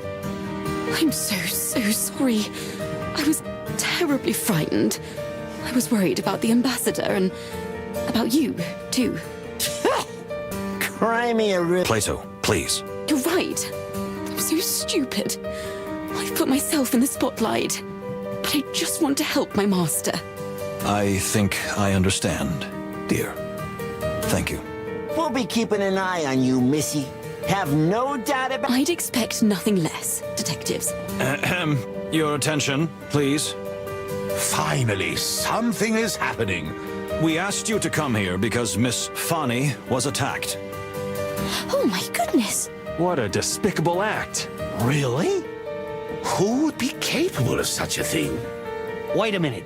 There's someone missing. Indeed. Ambassador Majara. Fortunately, the clues led us to him. He was in the storage car, but in a state of delirium. Probably poisoned. Poisoned? With what kind of poison? It's a mind-altering drug.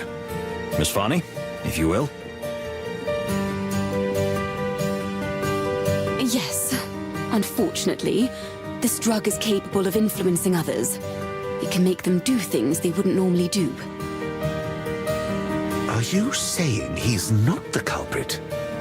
Then the real culprit is... Still here among us? Ha! Who is it? Let me get my hands on him. Please don't panic. Let's take it step by step. First, we need to free Ambassador Mujara. If anyone can reveal the real culprit, it's him. So, who volunteers to come with us? Me. I definitely want to be there. Ambassador Mujara. My Separ. I need to know he's all right. Yes, of course. Well, anyone else? Oh yes, that's my sign. I'm coming. I'm volunteering. Thank you, Mr. Pesker. Anyone else? No one else? Yes, well, you know, I would go, but if the culprit is here among us, I feel I am needed here more. If anyone makes even a wrong move, I will take them down immediately. We greatly appreciate your heroism, Mr. Windrider. Then, we're all set. Please, Moses, let's hurry, while we still have time. You're right, my dear. Plato, Mr. Pesker, come with us. Pierre? Yes, Mr. Wildflower? Don't let anyone out until we get back. So we're prisoners? It's for your own good, Miss Fay. The culprit may still be among you, but you're safe together. Don't worry as long as you see me, young lady. I'll keep an eye. Good. Thank you, Pierre. Fanny, Basil, Plato, to the warehouse.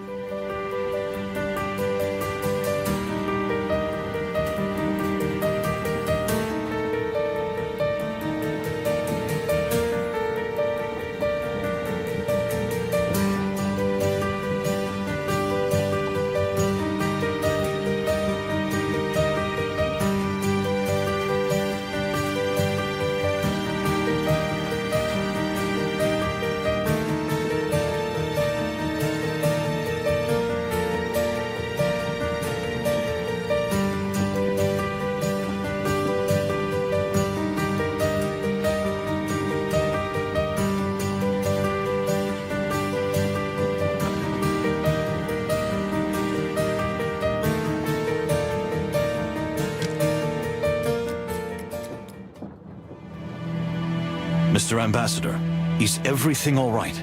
Well, yes, actually. Although my bottom is getting a little sore from all this sitting. When will I finally be released? But, Mr. Ambassador, you're perfectly conscious. Of course. Why wouldn't I be? What is this... What is this charade? My dear, we could ask you the same question.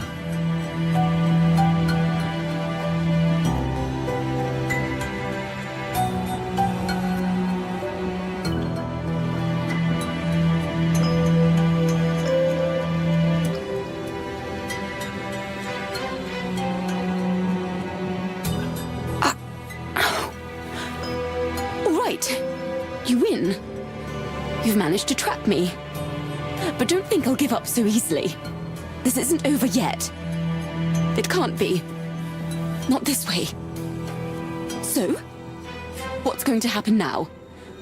Are you going to arrest me? First, you have to provide evidence. You're not going to hurt anyone, are you?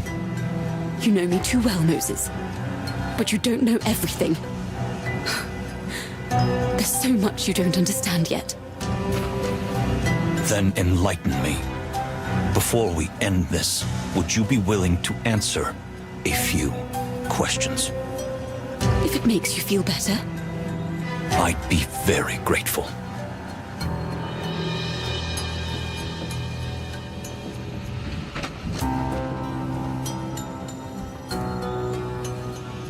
Very well.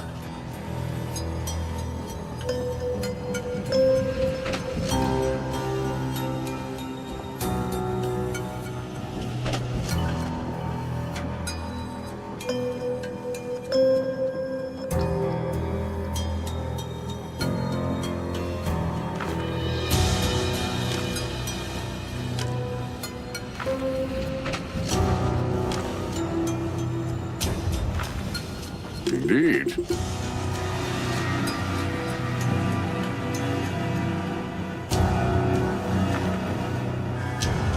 So it was true. Fani was behind everything. My heart was broken. But at that moment, I couldn't think of anything else but the truth. The picture wasn't complete yet. Vital pieces were still missing, and although I knew she wouldn't reveal everything on her own, I had to try to get as much out of her as possible.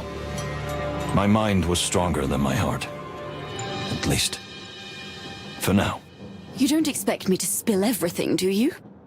Honestly, I'm just dying of curiosity. Maybe I can help. But I warn you, Moses, the clock is ticking, and we'll be in Clawville soon. I promise I'll be quick. So, Fani, you don't believe in peace negotiations after all?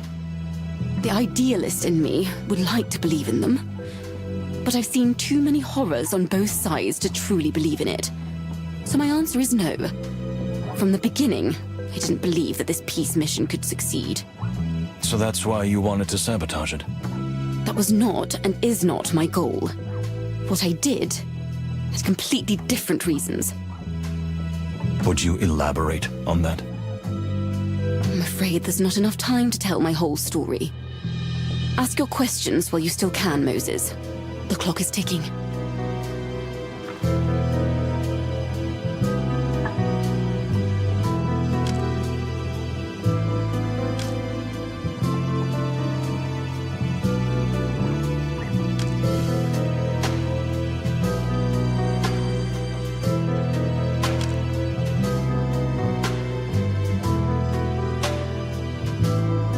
Where did you take the flower? The flower is the only real, tangible evidence linking the events together. If I hadn't hidden it, and you had figured out the connections ahead of time, I wouldn't have been able to complete my mission. Your mission? So you're not done yet? There's one more thing I have to do. You're not going to just tell me, are you? If I did, you might even be able to stop me. And that would undo everything I've accomplished so far.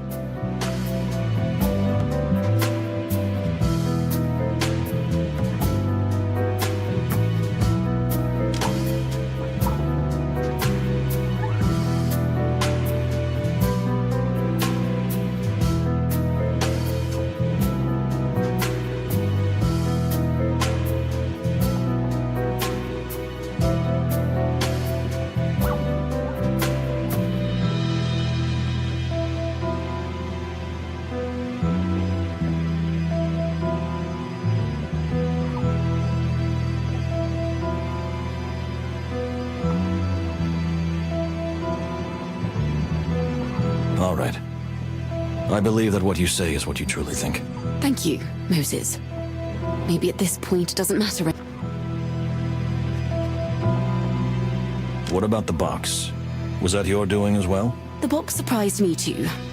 But I had an idea what was inside. Someone found out about my plan and wanted to warn the ambassador. You mean Ambassador Ignat? The box was actually intended for Ambassador Mujara. Honk Honk misunderstood, of course. And Ambassador Ignat also, after he learned that some kind of valuable package was looking for its owner. While the two of them were busy with each other, the box didn't make it to the Separ. I only benefited from this. So the whole thing was just a false trail we were chasing? Not entirely, Moses. Once you opened the box and deciphered the word in the decoder, it ultimately led you to me. Whoever sent you the box, they achieved their goal in the end. Even if it was too little too late. You drugged me too, didn't you? That first night.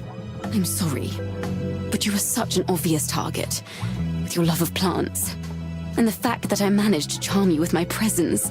So that was a lie too. I didn't say that, Moses. But I had a mission, and you were the perfect tool to carry it out. So you drugged me and ordered me to kill the ambassador? Yes. So I am a murderer. He died by my hand. Once I've completed my mission, and you've told the authorities everything, you will no longer be a suspect. How can you live with that knowledge?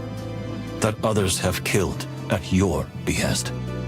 I can't, Moses. That's the point.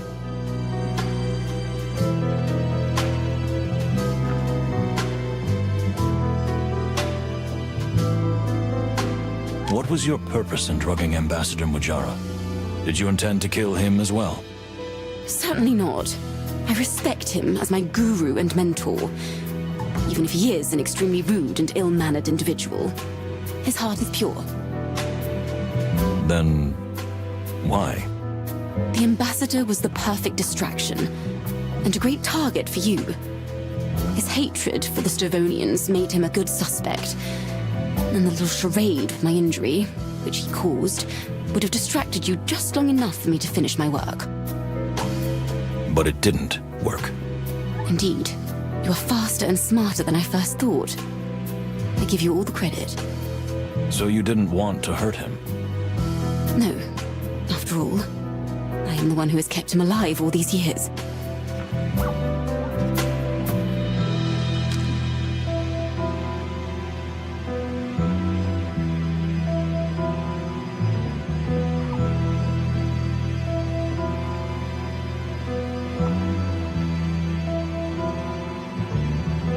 All right. I believe that what you say is what you truly think. Thank you, Moses. What's with the ambassador's health? I did not lie to you. The ambassador has a critical heart condition. By giving him the drug, did you not put him in danger? I would never have deliberately harmed the ambassador.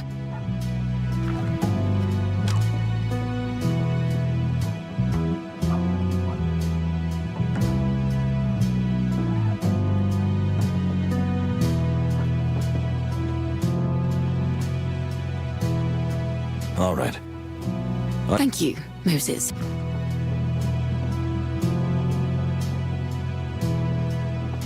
And what about what you said about your past? All that suffering and deprivation. Every word of it was true, Moses. In fact, I didn't even tell you a fraction of the truth. So the world betrayed you, and you decided to betray the world in return. Not at all, Moses.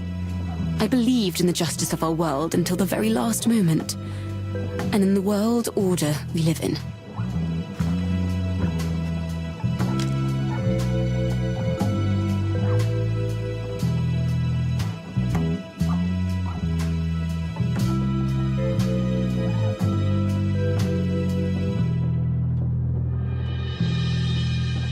Then how about... It's all right, No, funny. So that's why you were in Stavonia. It was your doing from the start. It was quite complicated to arrange, but yes. I convinced the Separ to recommend me to the king as an observer and of course, a diplomatic envoy. I planted the idea in the king's ear that someone was planning an assassination attempt, and that he should send us to investigate, because no one would suspect someone of Majara Separ's caliber. And that's why the Separ was so angry that he didn't get a police escort.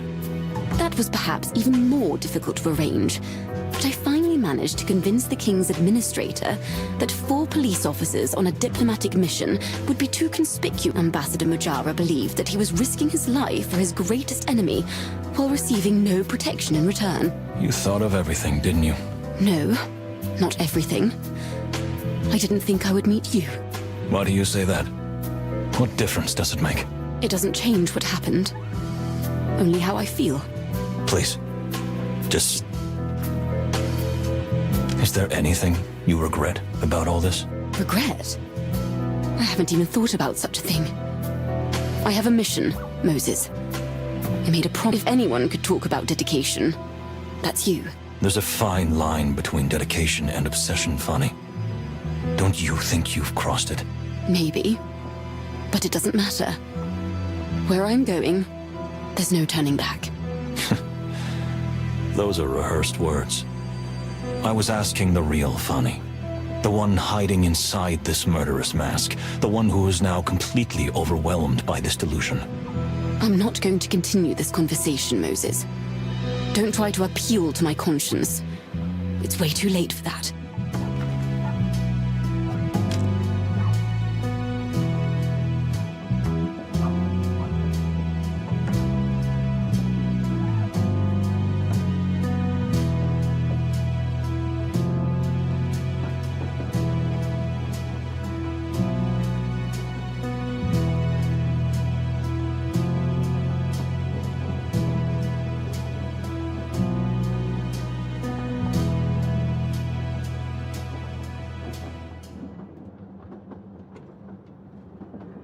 Then how about... It's all right, Moses. No.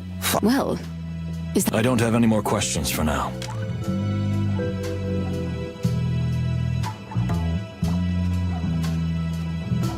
So it was true. You don't expect me to spill everything. So, Fanny, where did you take the flower? All right. Thank you, Moses. What about the box? Was that... You drugged me too, didn't you? I'm sorry. So that was a... I didn't say that, Moses. So you drugged me? Yes. So I am a murderer. Once I've completed my mission... How can you live with that knowledge? I can't. No. What was your purpose in drugging? Certainly not. I respect... All right. Thank you, Moses. What's with the ambassador's health? I did not lie to you. The ambassador had... By giving him the drug, did you not put him in danger? I would never have deliberately harmed the ambassador.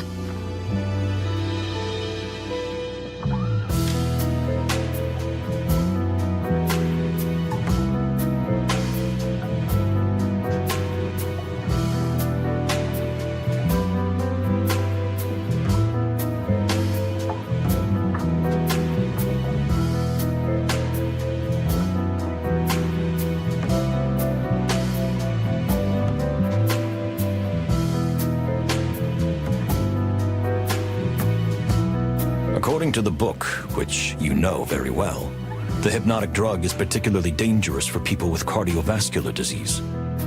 Well, yes. I don't deny it. I endangered the ambassador's life in that sense. But I saw no other way. And I tried to be extremely careful with the dosage. Fanny, you put an innocent life at risk. The life of your own mentor. You don't understand the burden I carry, Moses. The terrible vow that weighs on my soul. Then tell me. Make me understand. I'm afraid we don't have time. And what about what you said about your past? Every word of it was true, Moses. In fact, I didn't even tell... So the world betrayed you? Not at all, Moses. I believed in the justice...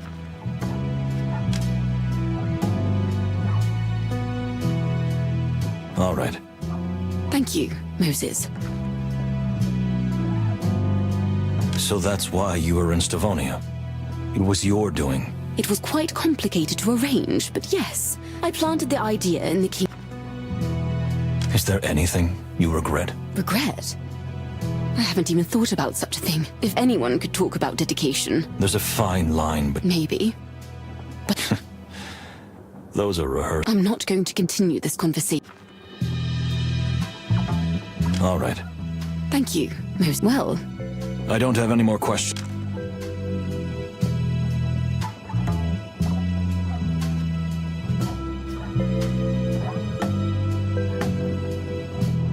So it was true. You don't expect me to spill everything, do you? So, Fanny, where did you take the flower? All right. What about the box? Was it... You drugged me too. What was your purpose in drug... All right. What's with the ambassador's health?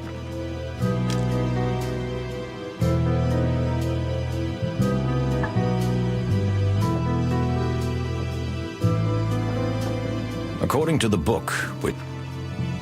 And what about what you said about your past?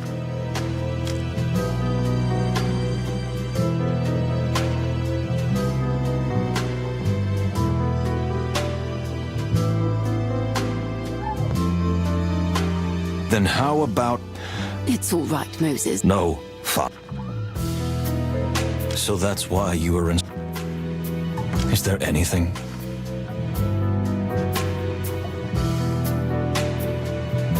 All right. Well, is that it?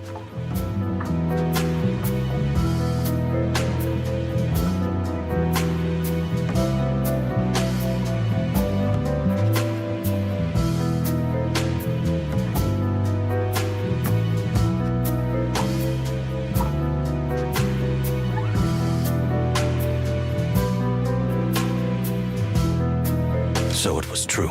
You don't expect me to spill everything, do you? So, Fanny, where did you take the flower? All right. What about the box? You drugged me too. What was your purpose? All right. What's with the ambassador? According to the book, which... And what about what you said about your past? Every word of it was true. So the world betrayed you. Not at all, Moses. I believe...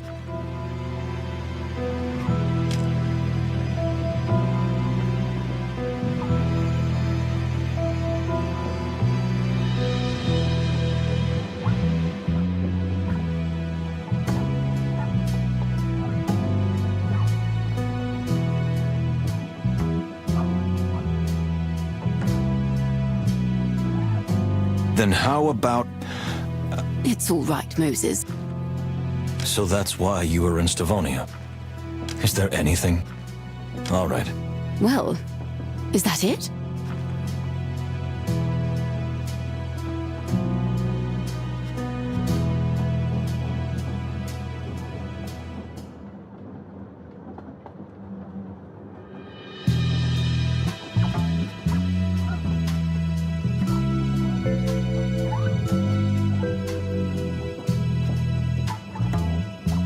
So it was true.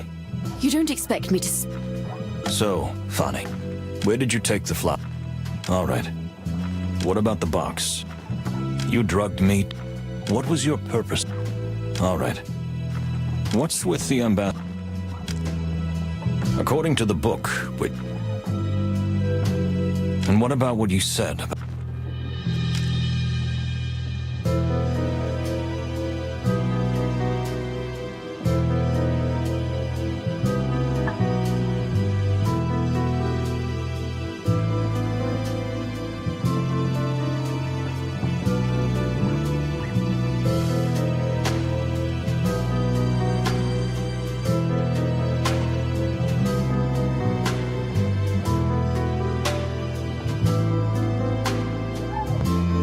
All right.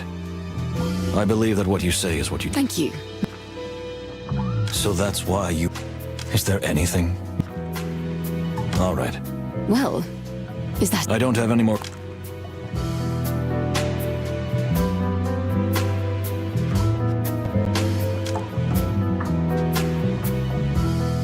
think that's more than enough evidence.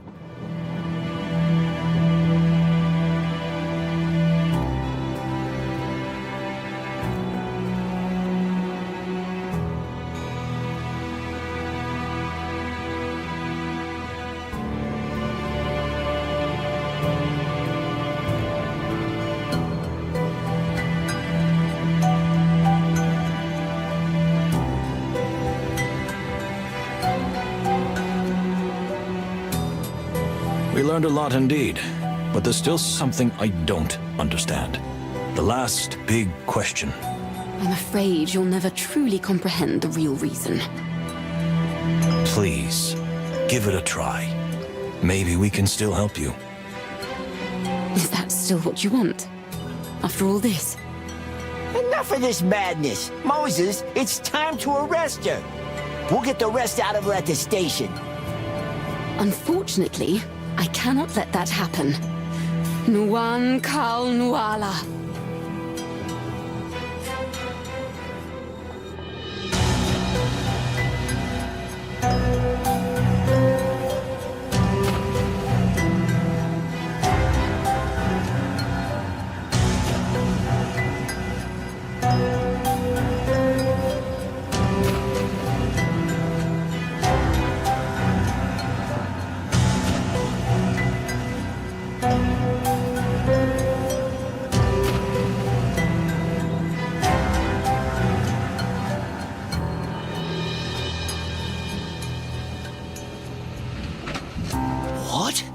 What did she just say? Catch her before she kills me! You still don't understand, do you, Ambassador? Don't let her get any closer! She won't hurt you, Ambassador. She has other plans. Moses, please, don't follow me. Where I'm going is my journey alone. Fani, we don't want to use force. I'm not afraid of that.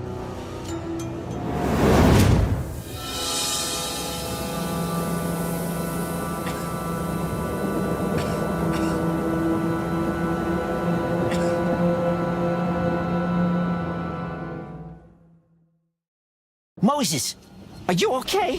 What was that? That's exactly what she did when she stormed out of the ambassador's room. Now that she's been exposed, she has nothing to lose. She won't keep any secrets anymore. That's true. So we have to catch her before she hurts anyone. Are we sure we're ready for this? I'm afraid we have no choice, my friend. Let's see. Interesting. Look, now we've got some peace. Peace? Are we watching the same show? I mean, relative peace. But we don't have much time, and I can't keep this a secret any longer. Go ahead, Basil. We're listening. Look, I'm not a guidebook writer. See, Moses? What did I tell you? I mean, I am that too, but I'm also something else. I work for the Clawville government, and some people refer to me as RH. Excuse me? You're the red herring? What? The legendary super spy? Quiet, Verbal, quiet. Yep, that's me. I'm on this train on orders from our king, Hector III. My job was to write a detailed report without interfering in anything. I knew there was something wrong with you. Because you are an extraordinary detective, Mr. Palladius, as is Mr. Wildflower. That is why I dare to tell you this. Usually anyone who learns the truth takes the secret to their grave. So you knew Fani was the culprit? Honestly, no. But she was on the list of my 3 main suspects. But what is she? You're a man of the world, and as it turns out, some kind of spy, too. I prefer the term intelligence officer. So, what happened to her? What made her so different? It's as if she had been switched. What she said. Nuan Kal Nuala. It's a prayer. Or rather, the last line of it. Blood for blood. I think there's no question about it anymore. She's a Sheeda. Shida? A kind of divine incarnation. A holy killer nun who makes blood sacrifices in exchange for her own blood. Women who bear this heavy burden are also called avenging mothers, executioners for the twin gods of vengeance and forgiveness. Avenging mothers? That doesn't sound very good. Are they some kind of holy assassins? Yeah, something like that. What they do is both vendetta and ritual sacrifice. It's quite old. A real rarity these days. Good heavens, and for all that is furry. So it's true. Are you thinking what I'm thinking, Chief? I think so. And I've been afraid of this all along. We don't have much time. We have to catch her while we still can. Before... She kills herself. That's the spirit. Then go before it's too late. I'll keep an eye on the others and keep things under control. Thank you, Mr. Herring. Hey, stick with Basil, all right? Oh, yes. Basil, of course. Basil? Thank you. Now scoot!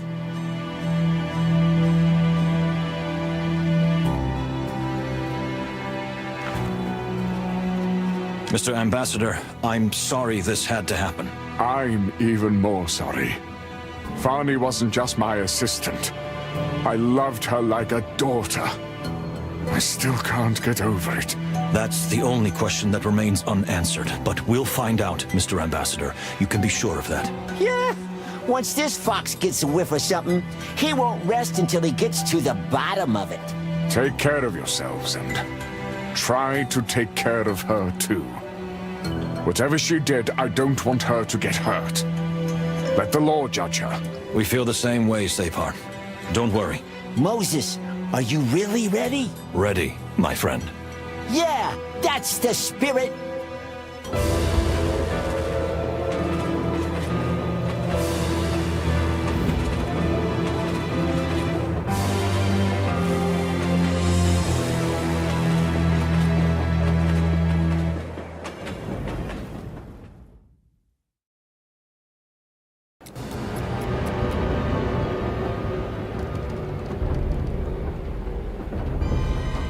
There's nowhere left for you to run.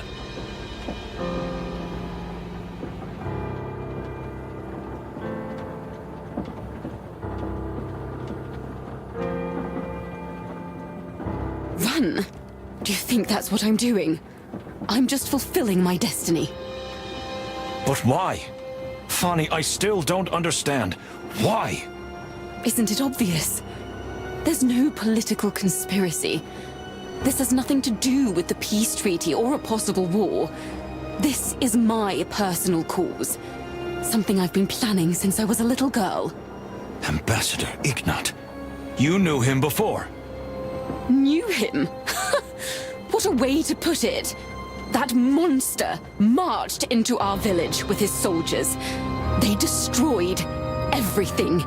They killed and tortured everyone. He killed your parents? My parents, my grandparents, and my 4 siblings, Moses. They slaughtered them right before my face. They held open my eyes and tied my head down so I couldn't look away, even if I wanted to. And that animal, that monster from hell, just laughed. Then I vowed that if I survived the horror, I would take revenge. I didn't care how or when, but eventually, my day would come. So that's why you became the ambassador's assistant? That's why I studied. That's why I went to university. That's why I became Shida, then Separ's assistant. I've dedicated my whole life to this, because elephants never forget. I'm not saying I understand. I'm not saying I know how you feel, because that wouldn't be true. But I do know that it's not over yet. Oh, Moses. You and your boundless idealism. You know, when I first saw you, I didn't think you were such a romantic. But unfortunately, you're wrong. Because it is over. It was over the day the Stravonian forces appeared in my village. And Honk Honk? Why did he have to die? You were on my trail by then. You had the box, and I'd assumed you'd already opened it. That's true.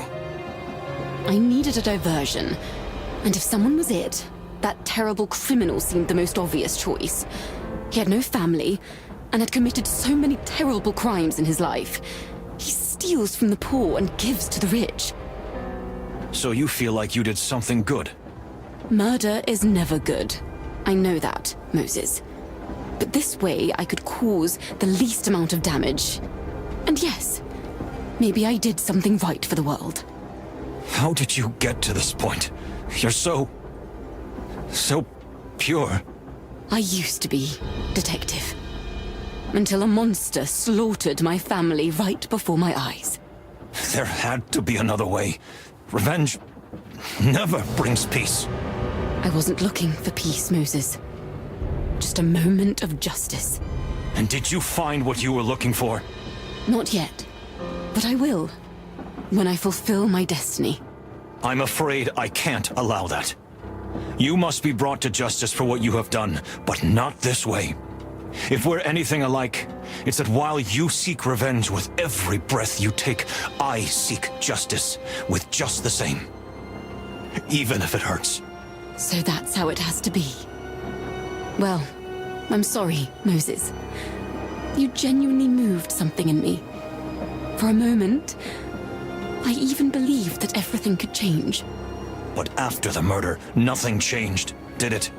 Revenge did not heal your wounds. Wounds?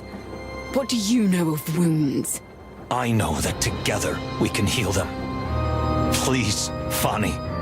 Just turn yourself in, and I'll do everything I can to make sure you're treated fairly. I'll be there for you. I'd be lying if I said I wasn't tempted by what you're saying. But it's too late for that, Moses. My journey is over. This is my last stop.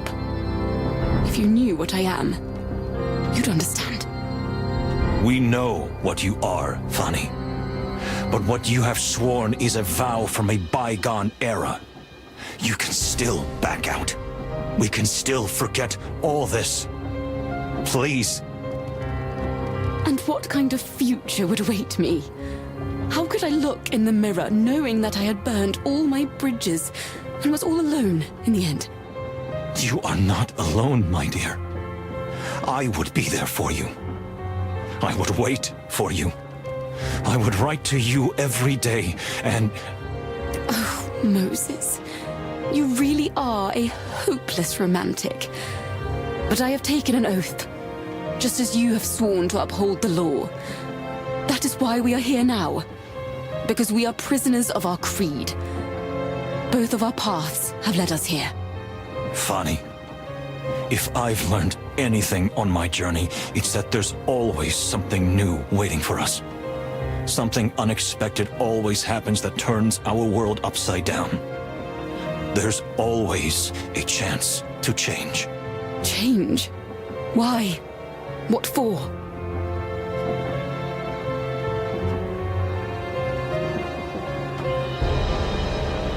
Do you really feel that way? Maybe you're right. But it's too late. Fanny, please. You have a huge heart, Moses Wildflower. Don't let anyone tell you otherwise. And now it's yours. Forever, my dear. Thank you. Please.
Moses, You don't have to say anything, my dear friend. It's over now. I'm so sorry about what happened. I know, Plato. But thank you for being here with me the whole time. Don't mention it. But don't thank me. It was all your doing.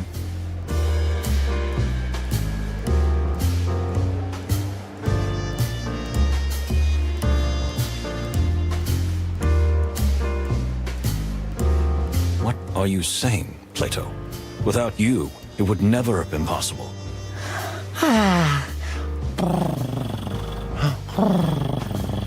Please don't look at me like that. What? Did I say something that shocking? No, not at all. Just look behind you, Chief. We have visitors. Well, well, well. My second favorite detective duo.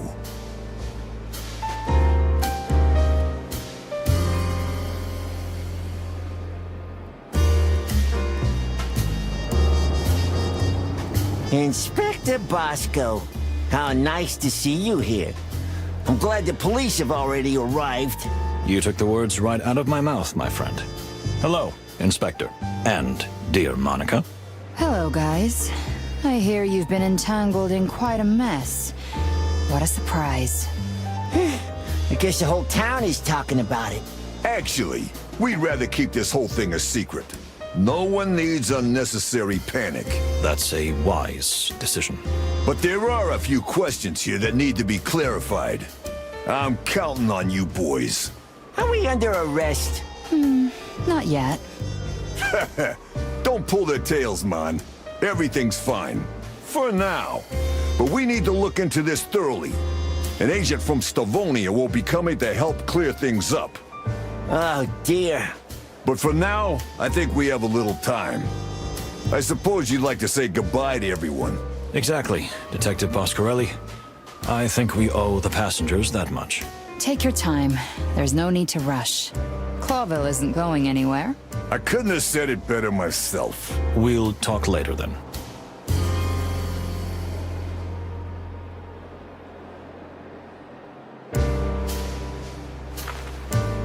Madam. Well, gentlemen, although I only spent a short time on the Clawville Express, needless to say, it was an unforgettable experience. I'm not surprised. Come now, what are you thinking? A little adventure never hurt anyone. If there is anything we can do for you, just let us know, ma'am. Am I to understand that you now believe in ghosts, Mr. Wildflower? Not at all. But your seance did open my eyes. In a different way. When one door closes, two more open, right? I couldn't have said it better myself. And now, if you'll excuse us, we still have... Just a moment, Detective. I'd like to read your aura. There's really... Don't worry, Moses. I really don't... Come now. Don't be silly, Detective. Let me read a little bit of you. That's a bit of an exaggeration. You can always get him with... I didn't hear that. Ah, yes. I can see it now. New experiences await you. Oh, dear. A new love? Certainly not. From now on, my... Oh.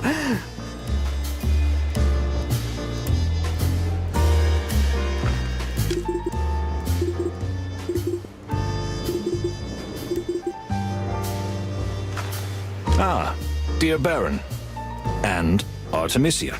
Oh, so you finally acknowledge us both. How thoughtful of you. Moses is developing quite nicely. Am I right? At least he is. Huh. Well, did you finally manage to put an end to the matter? A manipulated murderer, a puppet master, a magic plant, ghosts, a ninja assassin, priestess. Yes, I think that's everything. Oh, what an eloquent summary. And you, Baron? What will you do now? As a matter of fact, Madame Latour is helping me and Artemisia find some peace. Do you think Artemisia will... And then maybe you can find... Maybe. Oh, sorry, Miss Art... In any case, I hope you... You too, detectives.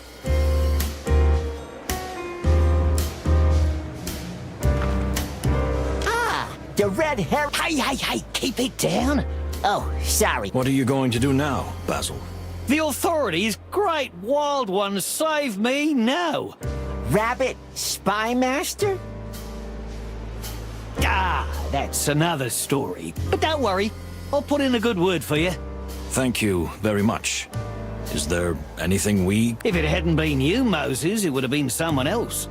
It was extremely unfortunate that Miss Farney wanted to pin the whole thing on you, because it brought the entire wilderness to the brink of war, which I don't think was her intention. I don't think so either. But she said at the end... Well, nevertheless, we're at a turning point.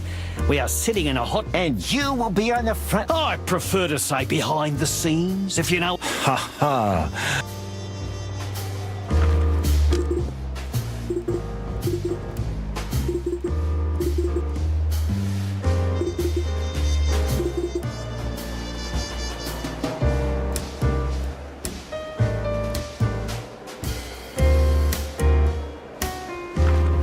Dearest Moses, I'm ever so sorry about what happened to your love. Thank you, Miss Faye. Wait a minute. My love? Oh, come now, Mr. Wildflower. You don't have to be coy with me. Well, I think we should change the subject. You'd like that, wouldn't you? Are you hiding something, Cassidy? What are you talking about?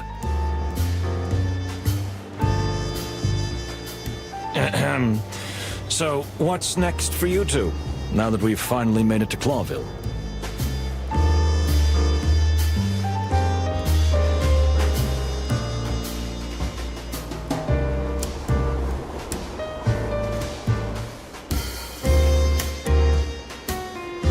A new movie awaits us, and hopefully And a bottle of brandy in our suite.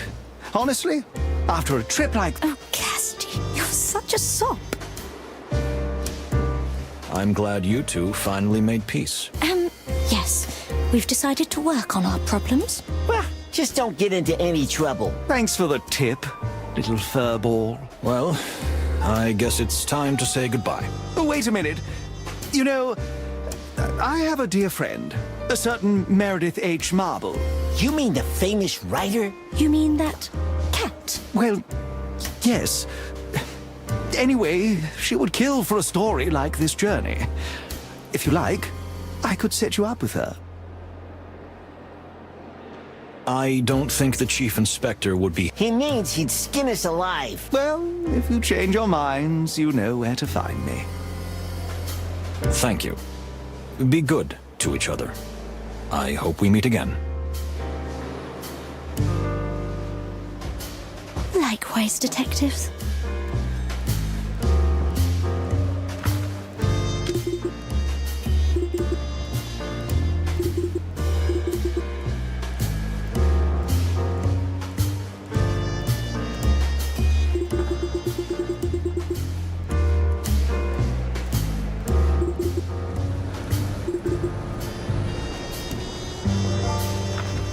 Beware! Pirate! Where? Ah, very... Hey, if your conscience was clear, why would you... Please, dear Plato, remember, if it weren't for Mr. Windrider and his... See? Mr. Wildflower is always right. Okay, that's true. Sly? Come on, this is Clawville. Who isn't Sly around here? But we're from Clawville. That's the point. So, what are you going to do now that we've made it to Clawville safely? There's a lady, and I hear there's 1,000 exciting opportunities for adventurous animals here. There's some kind of organization. I think it's called the Golden Tusk? Something like that. Avoid the Golden Fang clan if you can, Mr. Windrider. They're not just any organization. They're a criminal organization. Really? I didn't know that. Yeah. Anyway, it was nice knowing you. We hope so too.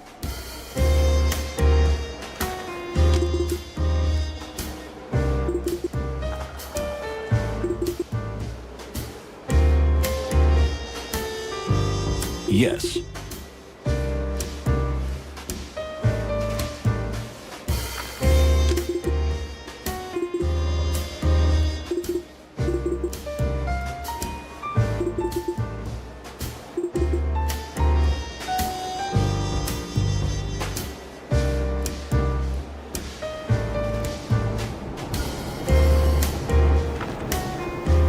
Pierre, thank you for everything. No, thank you, detectives. If it weren't for you, this trip could... Oh, so maybe it wasn't? Well, I'm sure I'll be fired, but...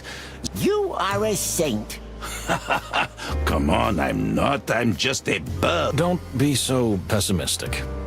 Forget it. It's not necessary. Pierre! Oh, yes. We will. Stand up for yourself, and we'll stand up for you. If only it were that simple. That's the spirit. Don't get me wrong, Pierre.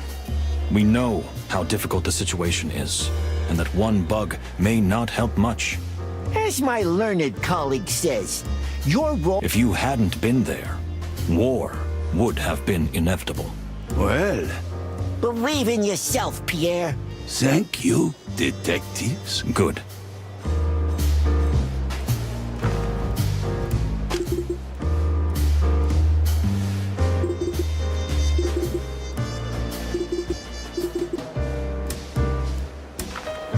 Damn it, guys. Couldn't you have caused a bigger mess? Hey, we did everything we could. Oh, we can see that. It's going to be a real pain to clean this up. I can assure you that none of the passengers will say a word about this. Or rather, you have brought. That's a little bit true. Just a little. Now, detectives. What can I say? Oh, really? Oh, now that you... Am I taller? You're even more cocky than you used to be, Palladius. We will. So, you wild gentlemen? Let's see. Oh, wait, Are you serious?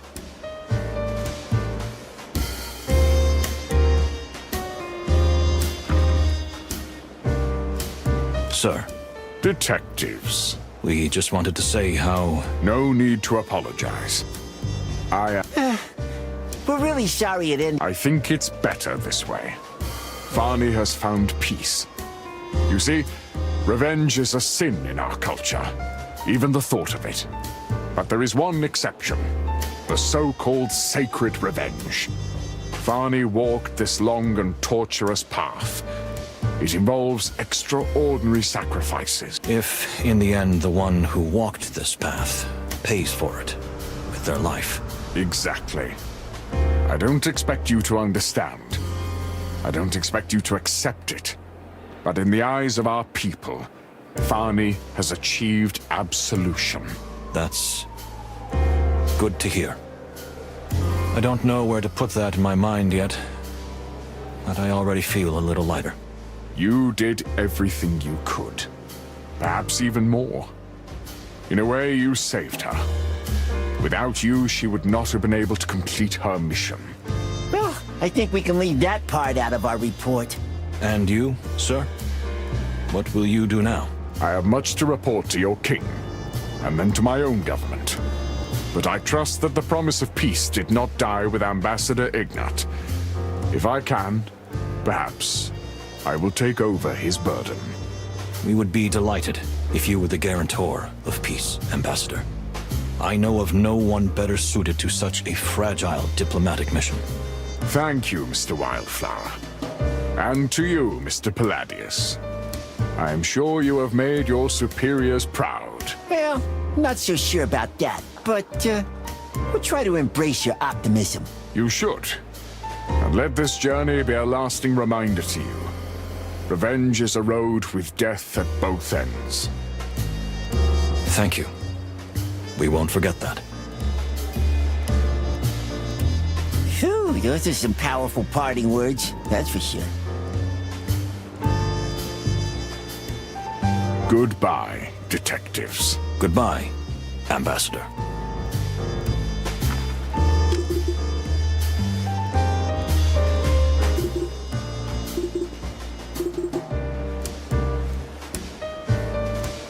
Indeed.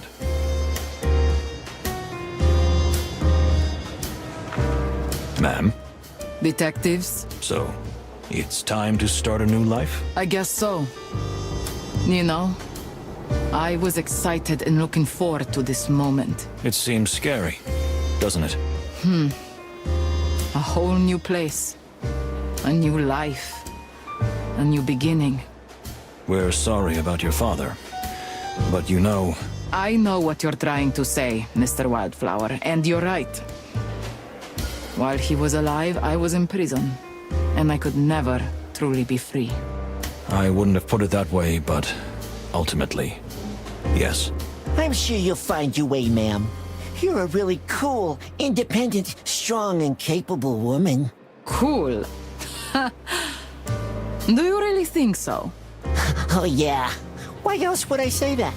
You know, Mr. Palladius, you're not just a little furry bag of poison, even if that's what others think of you.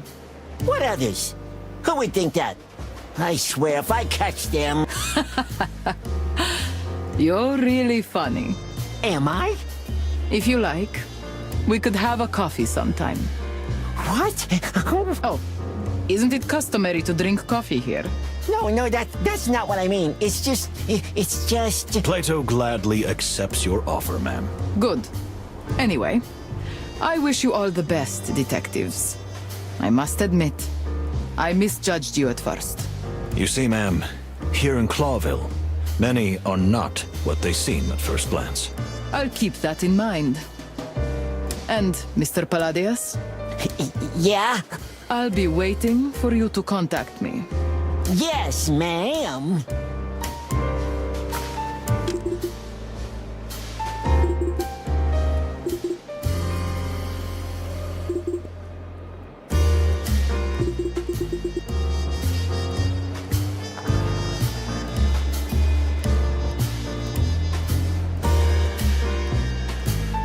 Well, well.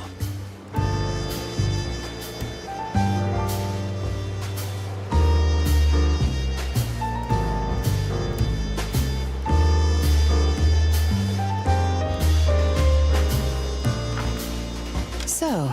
Let's see. All right, fellas. You ready to come with us to the station?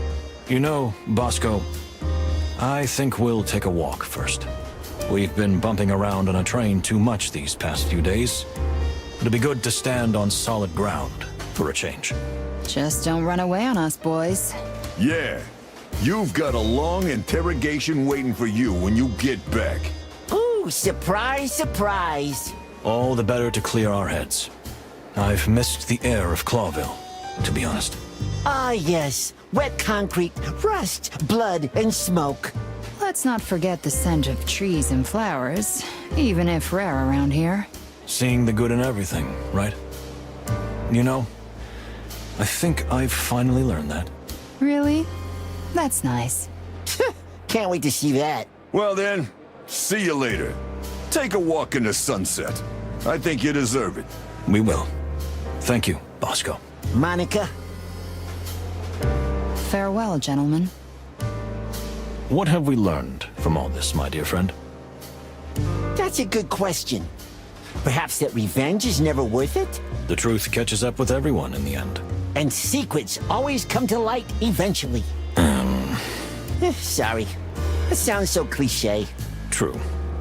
So, what did you learn from this, Plato? You, personally. Be honest. Well, maybe that you're not so heartless after all?